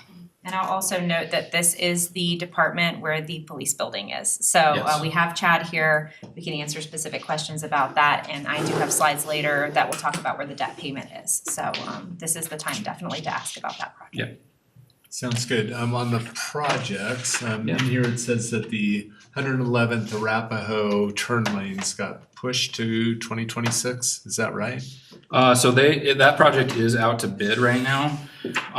We anticipate, based on the time of year that we're in, that when we get bids in, they'll probably start work on some of the utility work this year, but that the actual work in the area that requires pavement will be deferred till next year just due to weather. Okay. So we are moving that forward. That is out to bid, and we plan to get somebody under contract this year. All right, sounds good. Yep. And then the design and of the drainage improvements on 111th, where are we at with that one, the flooding? Yeah, that's a great question. So we have a meeting with Mile High Flood District, who is kind of leading the charge on that project, and we contributed funds towards that effort. We have a meeting with them coming up here in a couple weeks to kind of talk through options and different methods that we should be looking at, whether it be areas along 111th or areas upstream of 111th, trying to over detain upstream, however that might look. So we are still in the beginning phases of that, but we are gonna be meeting with them here in the next, I think, month. Okay, do we have any money set aside for that project, or is it Yeah, just? that's in the utilities fund. Okay. So, yeah. And that is actually in 2025 right now. So, we have allocated those funds to Mile High Flood District to start the conceptual analysis of that. And then as we flesh those out, we'll budget funds appropriately with Mile High Flood District, hopefully to help fund construction project for that as well. And then my last comment is the FTE for the roads and the maintenance and all that. That's the one thing that we've got to keep up on. People will get frustrated if we're not filling potholes quickly, and they'll get frustrated if their streets are deteriorating, not being done. And at least I've gotten good feedback from where you're coming in and scraping and putting the new overcoat on. And I certainly want to make sure that we're doing everything we can to keep the funding of that. Absolutely. Where it needs to be. I appreciate that. Yeah, we're excited to get another staff member out there and excited for the keeping moving forward with the level of service that we have. So And David, our PCI's increased, hasn't it? yes, yeah. Just wanna highlight that. All right, will Kenosha get done this year? I know it's imminent, but I don't know if it's gonna get done John, this calendar year. Kenosha neighborhood? Yeah. Yeah, it is. So we're currently actively working in that neighborhood. Yeah. There's mill and overlay activity, Oh, and cool. we packaged or bundled traffic calming as part of the projects there. So concrete is done, currently milling is happening, paving is next, and we're gonna add some signing, striping, and traffic calming as part of the final project. Excellent, thank you. And I got one good compliment for you from a neighbor who I met in the weekend. In Kenosha? Yeah. Yeah. That work is going. Awesome. That's great to hear. All right, other questions? I have some questions, probably more for finance, but first, I know that, you know, in the tip form for Southwest Weld, we did add some projects for consideration for the regional transportation plan, which hopefully they'll move forward and be considered in the future. It's just because I don't really understand how it works, but so as we're moving projects forward and we maybe get funding, you know, from DRCOG or CDOT or someone else, how is that reflected in sort of the forecast or the budgeting? So because that funding is not guaranteed, we don't put it in there. That said, you know, we budget for the projects usually fully. We don't supplant any funding. So my guess would be, I'm not sure how it's structured, but if it is in type of reimbursement structure, when that funding comes in, it would essentially offset the cost in whatever fund we did the project in. So if it was the general fund or the CIF, we would offset that revenue. Yeah, and we would wait until we have actual notice of award before we budget anything into any cycle. So we put those projects in for consideration. As we get clarity of whether or not they're approved to move forward, we will make sure to get them budgeted appropriately with our grants team and our public works team. We would bring that as resolution like we have with the previous ones. Cause one of the things I'm remembering is the confusion around the Erie B grant from CDOT that took forever to come in and then it was not there. And so I'm just wondering if there's anything like that we could expect in 2026. Yes, I think one of it becomes very chicken or the egg, so I understand. And there's two different ways to do it. Some folks wanna do a grant fund pot and they kind of allocate out matching funds and things like that. But in this case, it's especially if it's reimbursables or if the project has to be funded in order to move forward, it's really best for us to bring a resolution forward with the grant application and say, this is what we've been awarded, this is how much it's gonna cost, and then we can actually put it in the budget as a supplemental. And then that way it's a lot cleaner and just easier for everybody to understand where the money's coming from. Okay. Thanks. Yeah, no problem. Any questions? You said the county line road improvements for Cheeseman to 52, that's budgeted for 26, but that is in the 2026 budget in the transportation impact fund. okay, all right. So do we know approximately when that would start or? Next year is when we're gonna start design, so Okay, it probably so will just just start design in construction phase, next okay. year. Okay.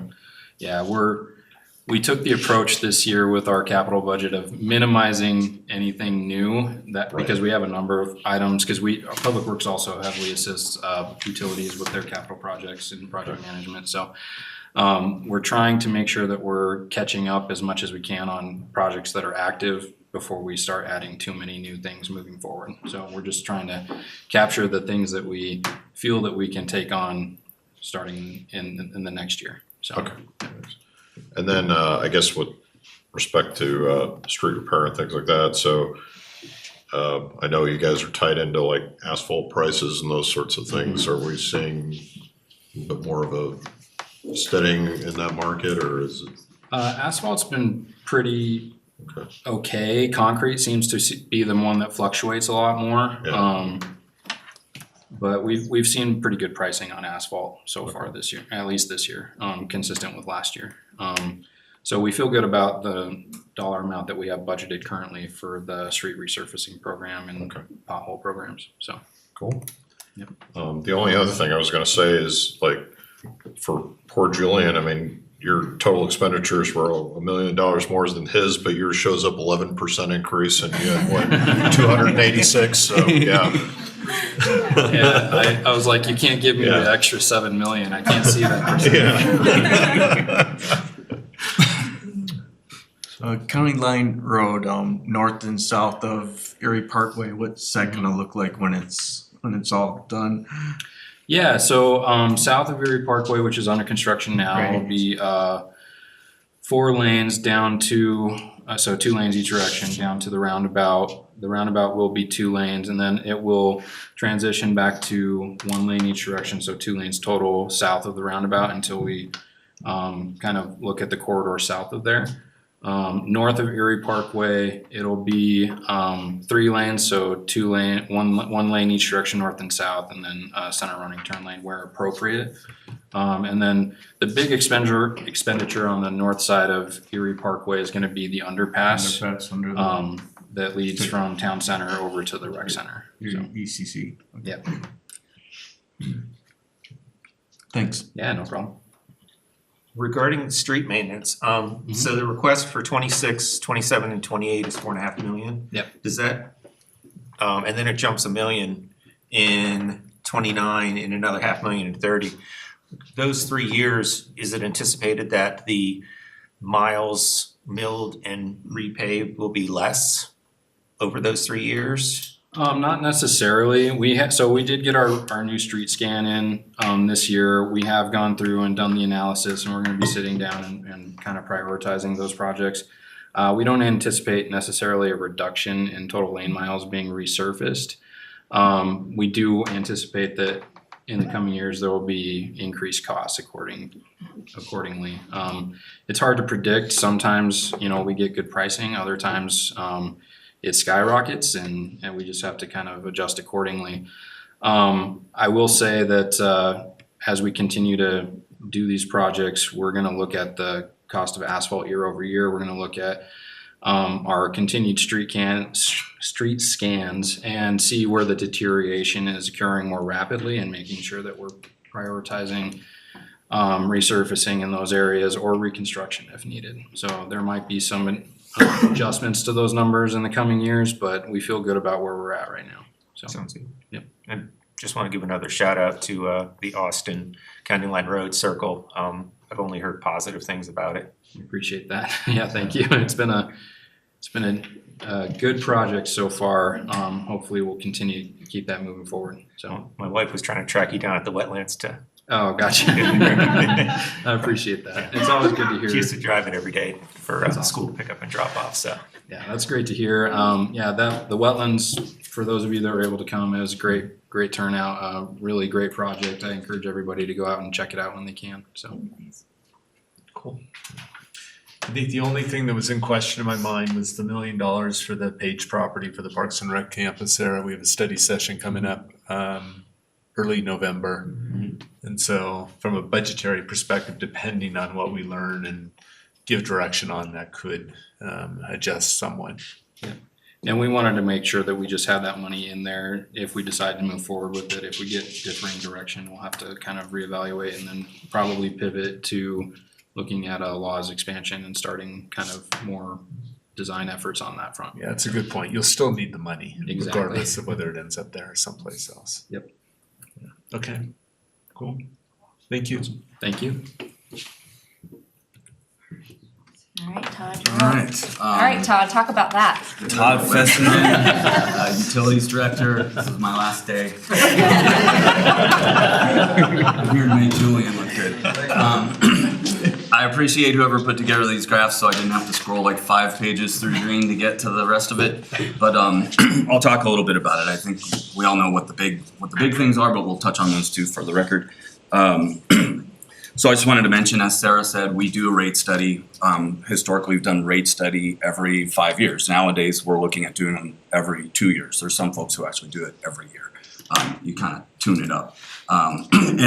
We do the rate study because the funds that typically we're operating out of in utilities with help from Public Works is the water fund, the wastewater fund, and the storm drainage fund. And storm drainage is actually a growing area of our operation.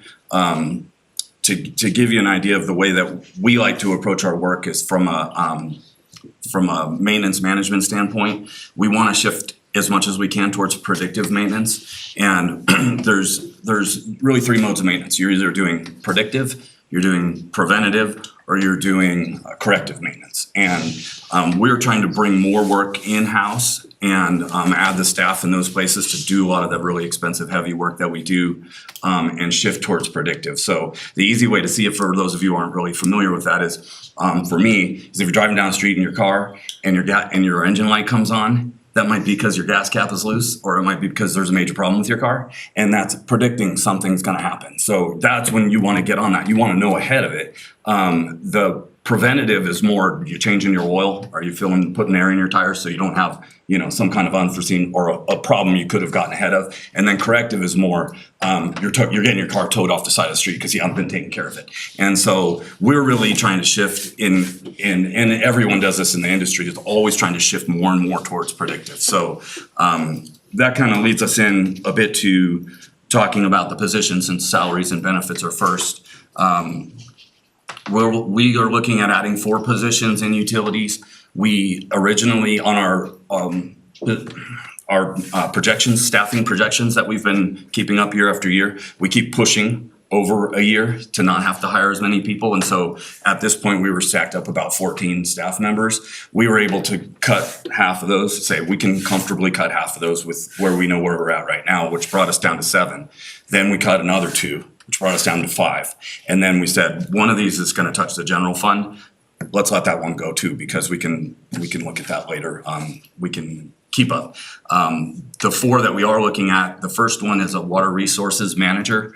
All the communities around us have a water resources manager, if not several.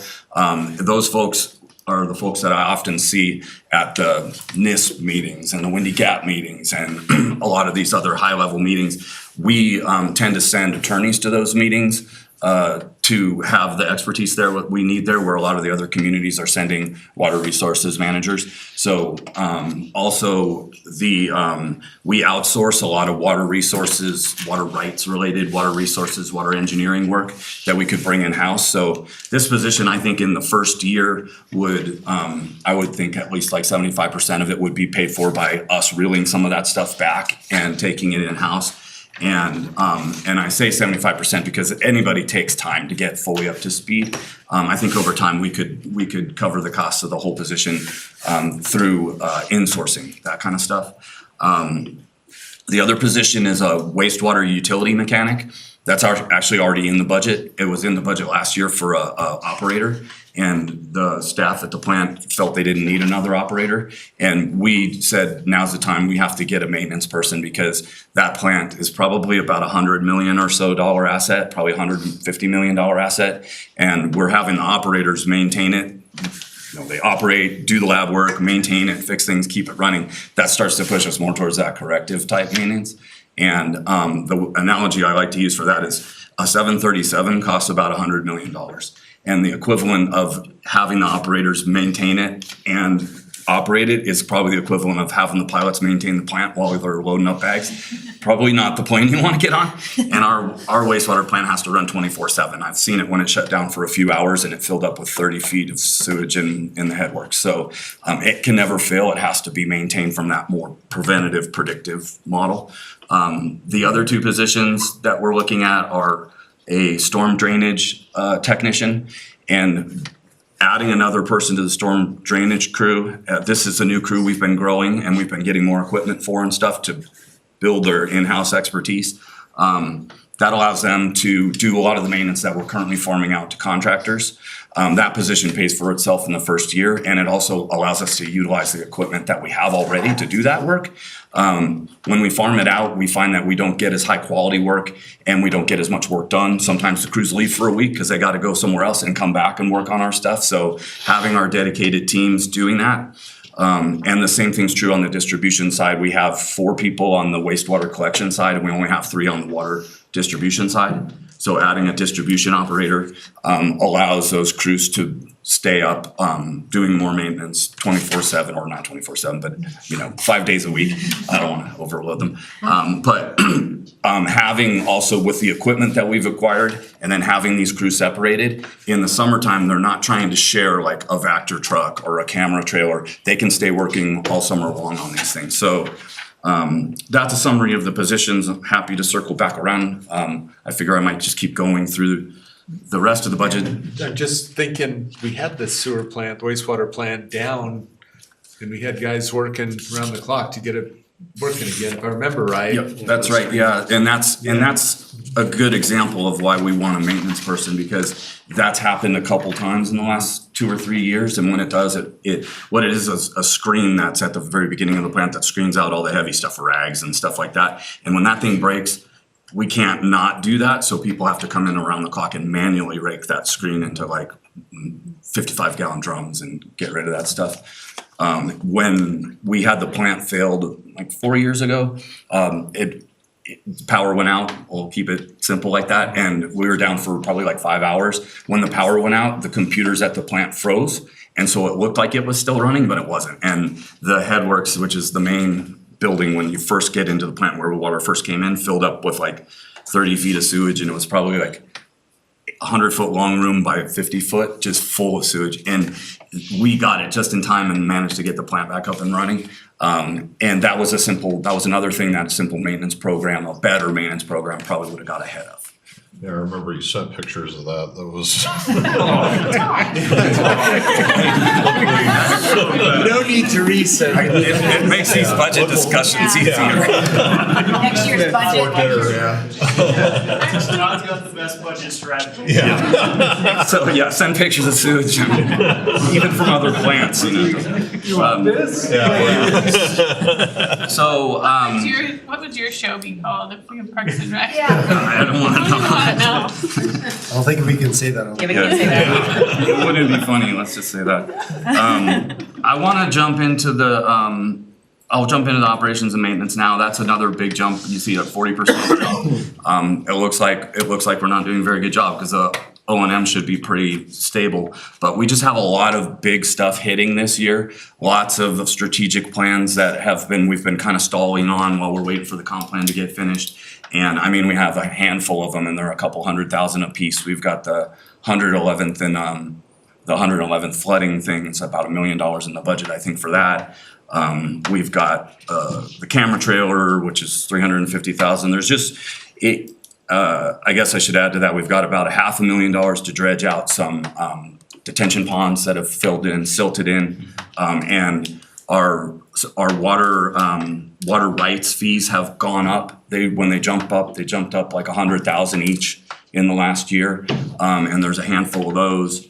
We lease water from a company called Bijou Irrigation and Ditch Company, I think. We lease like 950 shares of CBT from them. It's like a gap supply between now and NISP. And those went from about $330 a share a year to $500, I think $475 a year. And we've been leasing those for like probably 8, 9 years. I asked them for a return customer discount and they declined. It is the market price, that's what they're going for now, and they just kind of realized it and went, hey, we've been undercharging you, so that's a critical supply for us. But when you look at that jump about $4 million, it sounds like, wow, what are you guys doing? That's 40%, but it's all of these things to just add up really fast when they're big dollar amounts. I could go on about other things, but you kind of get the sense of what we're talking about there. And so then I'll talk probably pretty briefly about the biggest number, which is the capital. And the majority of that is due to the North Water Treatment Facility, our redundant treatment plant, the plant that's gonna treat Boulder Creek water and give us reliability for the future and keep up with the demands that we have coming. It will eventually be the treatment plant that will treat NISP water at by expanding it. But this initial phase is the heavy lift, and we have to build a lot of the infrastructure that we don't want to build the tanks for the size of the plant now. We want to build them so they're big enough so when we go to expand it, we don't have to also do that too. So this first phase of this plant is very expensive. We've been planning it for, I think, as long as I've been here. And in fact, Paul Zylis was his idea. He hasn't been here for a while. But and then we have the other big projects like the water storage tanks. We have 2 water storage tanks, which we've been trying to get the land for 7 years, 8 years. And then all of a sudden we've got it. And now I feel like the dog that caught the car. Like, we've got to build these too.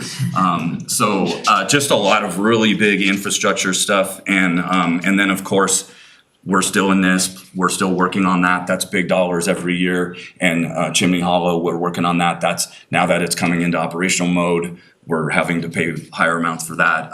We've got issues to deal with there too. So I think I'll leave it at that. Alicia told me to not talk for too long, and she's HR director. So.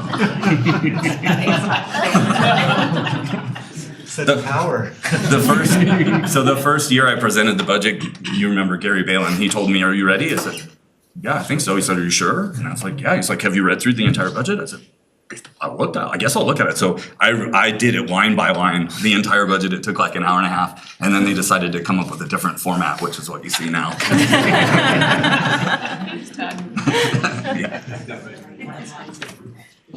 I see Gary periodically up in Winter Park where he lives, so I'll let him know that his teachings have carried on. They have, yeah, he's a good guy. All right, any questions? I mean, you got big things, right? We know that they need to be done. Yeah, go ahead. So when we look at this and we see, hundreds of millions of dollars, that's not obviously going to be spent next year. So it rolls. Yeah, so that's a great question. I'm glad you asked it because I wanted to touch on this. Sarah and I have been working with a financial planning group called PFM, and they handle like big infrastructure projects, and they can help us kind of like figure out how to structure debt, because that's what we'll need is to issue bonds. But you're right, the project will take at least 3-4 years to build, and so we'll have to incrementally do that, and you'll probably see a pretty even amount of spending over those years. We'll be doing some early procurement. Some of the electrical equipment and things like that are like 3 years out. So right now we're in design, but we might start acquiring some of that getting ahead of that, acquiring that. And to add to that too, much like Hilltop, they're more specialized. PFM is more specialized in water, but what they'll also help us do is identify the right time to issue the debt.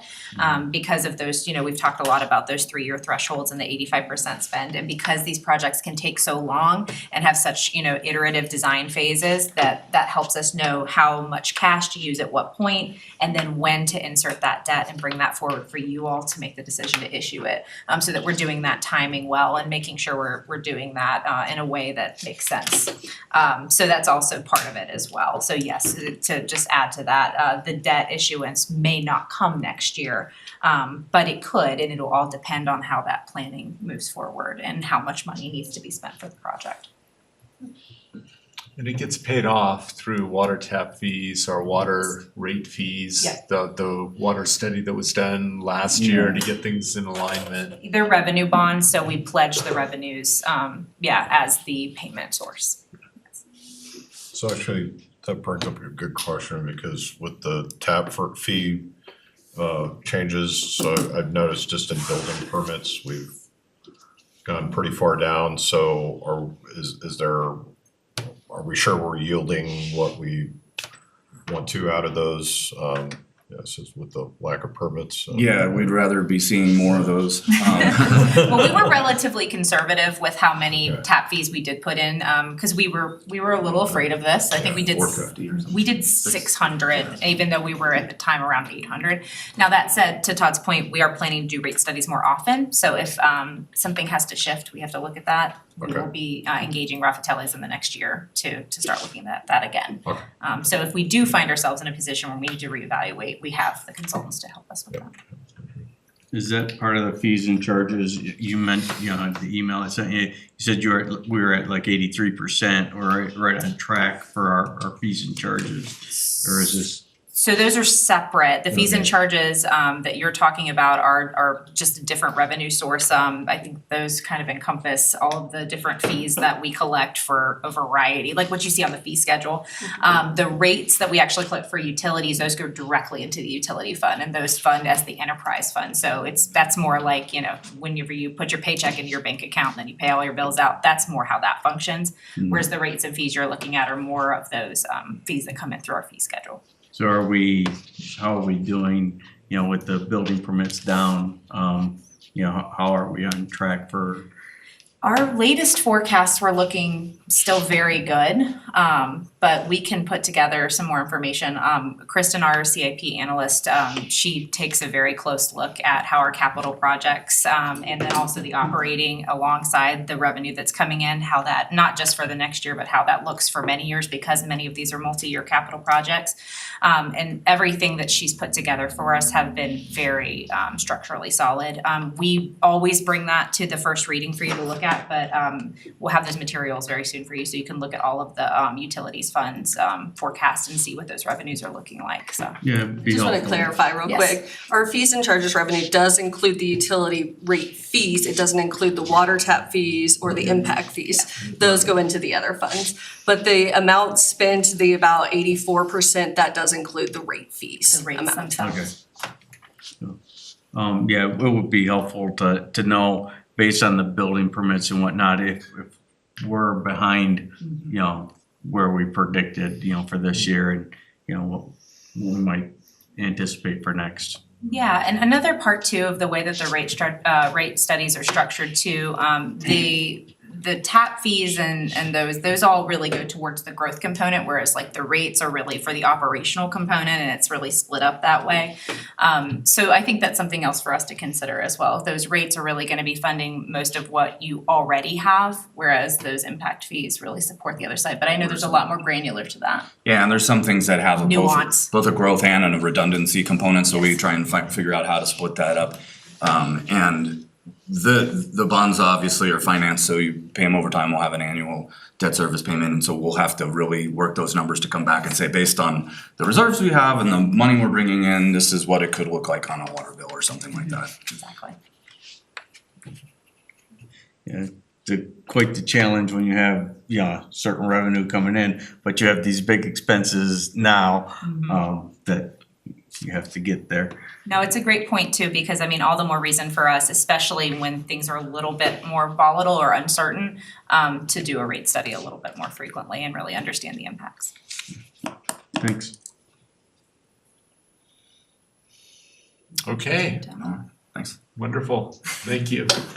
I think that concludes the department budgets. That concludes the department budgets. We're in the home stretch, everyone. Thank you, everybody. But I'm sure there might be more questions, so. No, Don't go too far. You had your chance. Yeah, no escapees, please. So with that, I will just say that part of what we're incredibly proud of this year is that we were able to budget or to balance the general fund budget through 2030, minus the CIF, which we'll talk about in just a moment. So what you see here, obviously those lines do get quite close together, the ending expendable fund balance and minimum fund balance.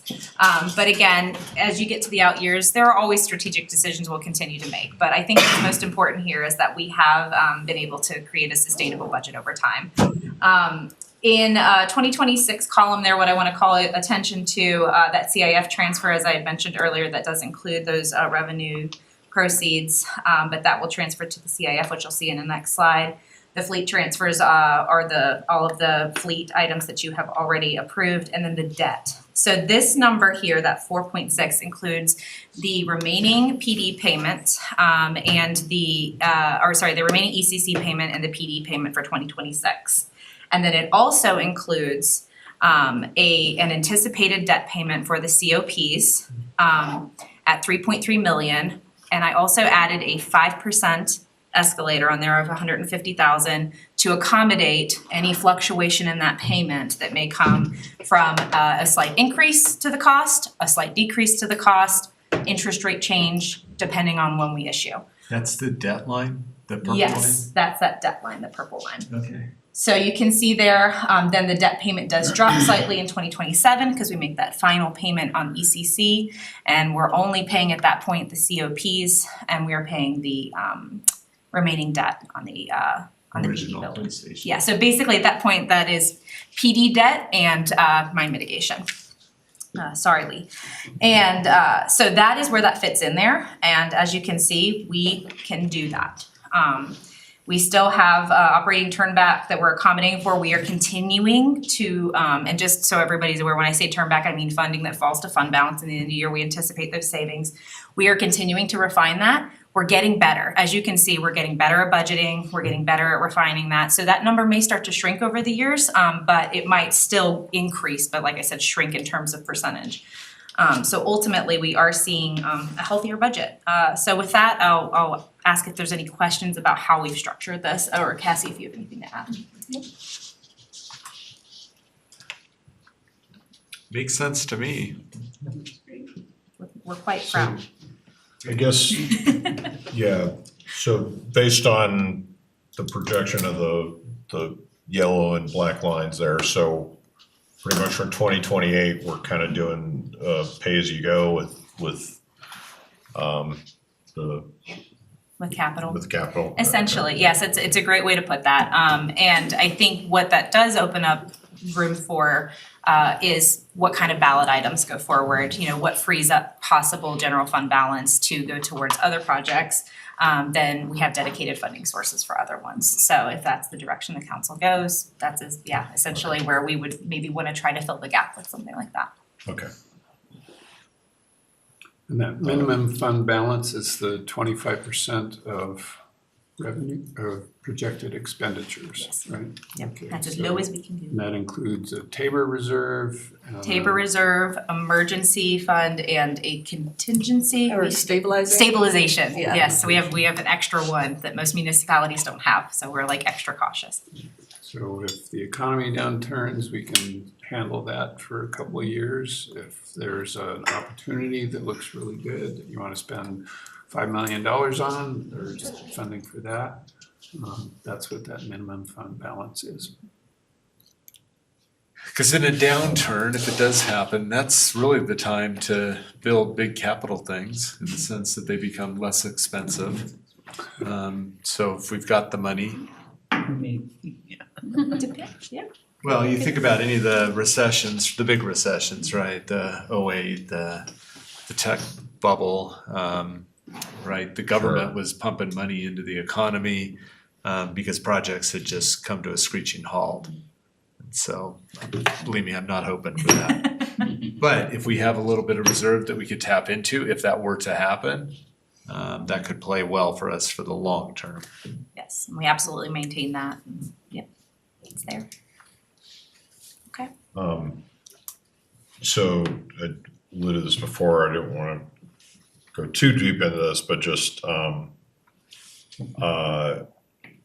this is actually from the budget book, but on, page 22, for revenues by type, and I was trying to do a comparison, because I'm trying to compare the sizes of these bars, but, I realize permits are, less of a, we're not totally reliant on that for our total revenue sources, but with the downturn that went in 25,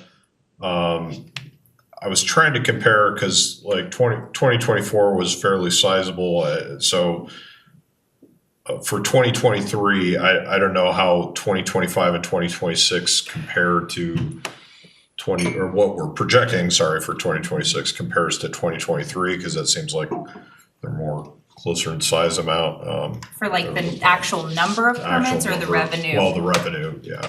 We can pull that up for what we're projecting. But yes, I mean, we like I said, we're doing -1 from what is previously budgeted, which was pretty conservative.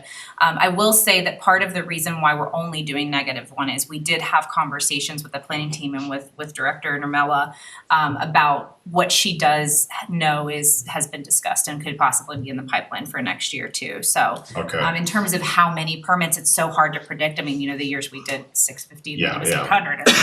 That'd be great. But I think we tried to make the best educated guess that we could, kind of knowing what was possibly in the pipeline.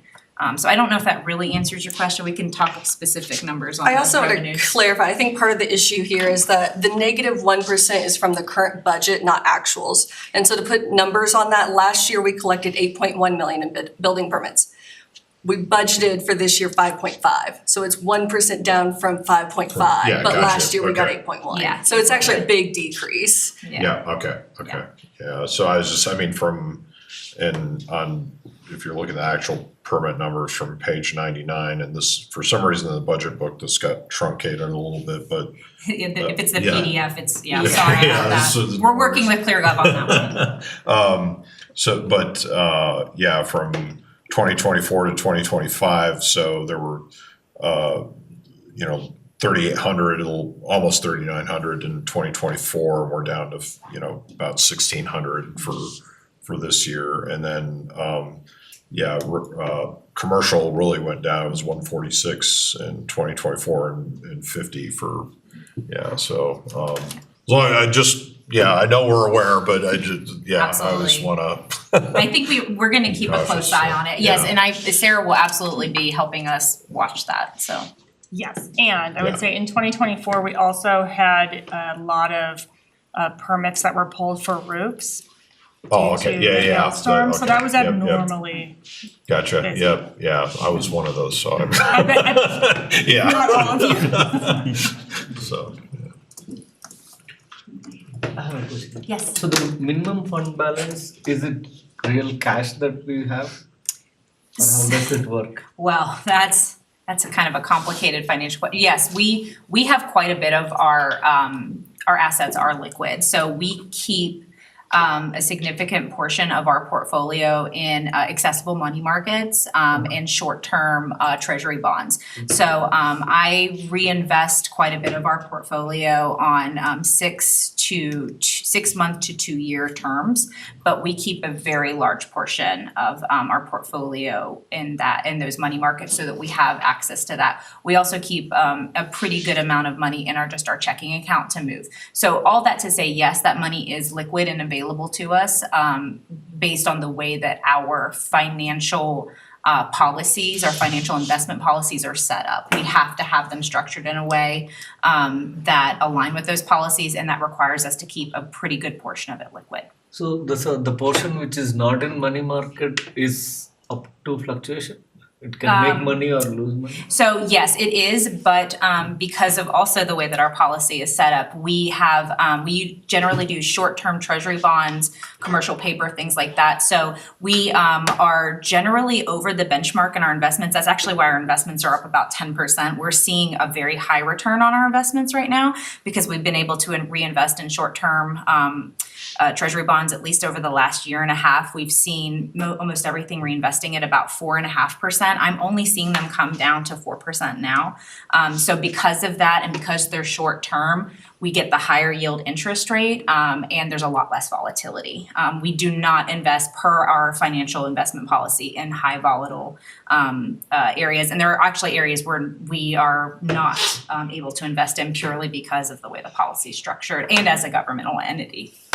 So in Low other risk investment. Yeah, low risk, absolutely. So in other words, this money is making money. Yes, absolutely, yes. And actually, if you look in the budget at our our actuals for investment income, you'll see, I believe we had investment income of about $2.5 million last year, and that money continues to make, like I said, above the benchmark. Our benchmark's about 4.25, and we see investments right now about 4.5. Like I said, those are starting to dip a bit, but our benchmark does adjust as the market adjusts. So does the money go into the minimum fund balance or goes into the general? So the budget, or it goes wherever we're budgeting it, essentially. So it's kind of, It's a portion of the revenue. yeah, it's a portion of the revenue, exactly, yes. Yeah, those are great questions. I love to answer those questions. That's one of the fun parts of my job too, by the way. So one of your comments was that it would be great if we had, I think it was whatever it was, 800 building permits, because from a budgeting perspective, that's Yeah. like makes everything. I don't know if it's great from a, Yes. standpoint. We're dealing with the other end of that, which is the general feeling things need to get back to a predictable pace, and I think we're there. I just hope we haven't gone too far the other way, where we don't have enough permits to do what we need to do. Time will tell. All right, I think I have one more slide. Yep, one more slide. So this is the one that we just have to keep a close eye on. This is to Councilor Bella's point, pay as you go. We have been able to balance the CIF out through 2028 with transfers in. But beginning in 2029, we do have to begin to really take a strategic look at how we are funding those projects. Now, keep in mind a lot of these projects are far out. They're iterative. They may or may not have capacity, but just want to call attention to that we do have the funding to continue to work through projects for the next few years.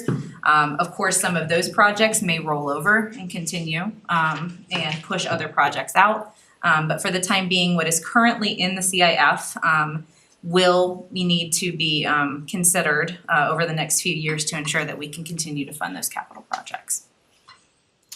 And there's things that are not included here. This is a statement, tell me if I'm right or wrong. But if we do go to the voters and ask them to help fund certain capital needs, that could help us in this, Yes. as we go forward. Yes, and we would have a dedicated funding source to transfer into the CIF to fund that specifically. So absolutely, yep, that would offset quite a bit. Okay. Whoop. And then finally, just reminding everybody what I said at the beginning on dates, we will have a public hearing next week with the proposed budget. We'll have some more information, but obviously it will be a kind of, reformed version of what you've seen tonight. I encourage you to continue to look for questions and dig into the budget document. I've gotten some great questions and I love that. Public hearing November 18th to adopt both the URA and the town budget, and then we will do our final supplemental and the tax levy certification on December 9th.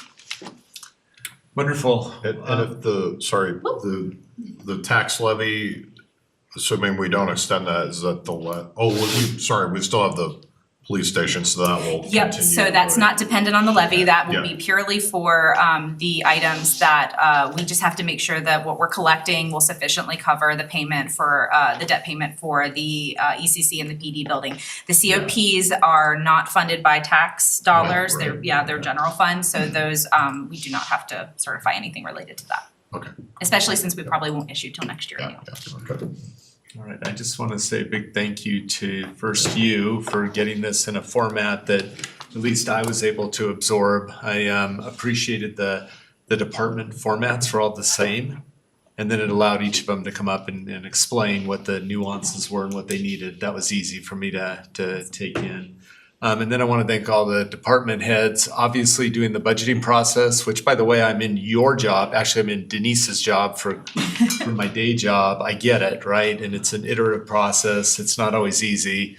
It can be frustrating. But I think what you brought forward to us is reasonable. And I certainly feel like I can hold a straight face when I'm communicating what we've done. So thank you, thank you, thank you. I do appreciate it. Any other comments, thoughts from the group tonight? Every department had some savings, which was great. They could go see like iteratively. Yeah. Except Julian's. Sorry. We drew straws on this. You're checking money in a hole. It's gonna be looking for you, man. I do want to extend a thank you for, I know we've had a lot of study sessions this year, a lot of information, but a lot of why this budget, I think, is reflective and is digestible is we've gotten a lot of feedback this year from the council. Totally. And that helped us to really make sure that we brought something forth that you guys could understand, get behind, and feel good about. So thank you for that, for taking the time to spend with us to make that happen. I know it's not always easy, but I think the budget is a great budget, and I think it shows that it's worth it. So thank you for your work to get us here. Study sessions helped us more than. Totally, but a lot of those debates and discussions, right, they played out there, and then we got into a place where you could do what you needed to do. Yeah, appreciate not only all the work from everybody, but yeah, I know with the survey being late, you know, it put extra pressure on, and then our we always call it a retreat. I think it's more of a summit. You know, I don't see no retreating in those days, but you know, you took that feedback and I think you did a great job, so I appreciate it. Yeah, I want to echo, I always feel so grateful because this is not how my brain works, and I so appreciate you, Sarah, that you're able to help me, figure this out and understand it, just like you said, make sense and with all the departments. This is a great strategy, and I think it's great for the community too, to digest it. I also just want to say kudos to the whole team because, we're seeing that this is challenging times in government, and we've seen a lot of surrounding municipalities that are struggling right now and having to make some really difficult choices. And so I'm just really grateful that we're not in that situation where we're having to make terrible choices. So thank you so much. Truly, truly grateful. You're either growing or dying, and we're fortunate that Erie is growing. So that is helpful. All right, with that, it is 8:15, and I will adjourn this meeting so I can get to my next episode of Parks and Rec. Wait till you get to season 4.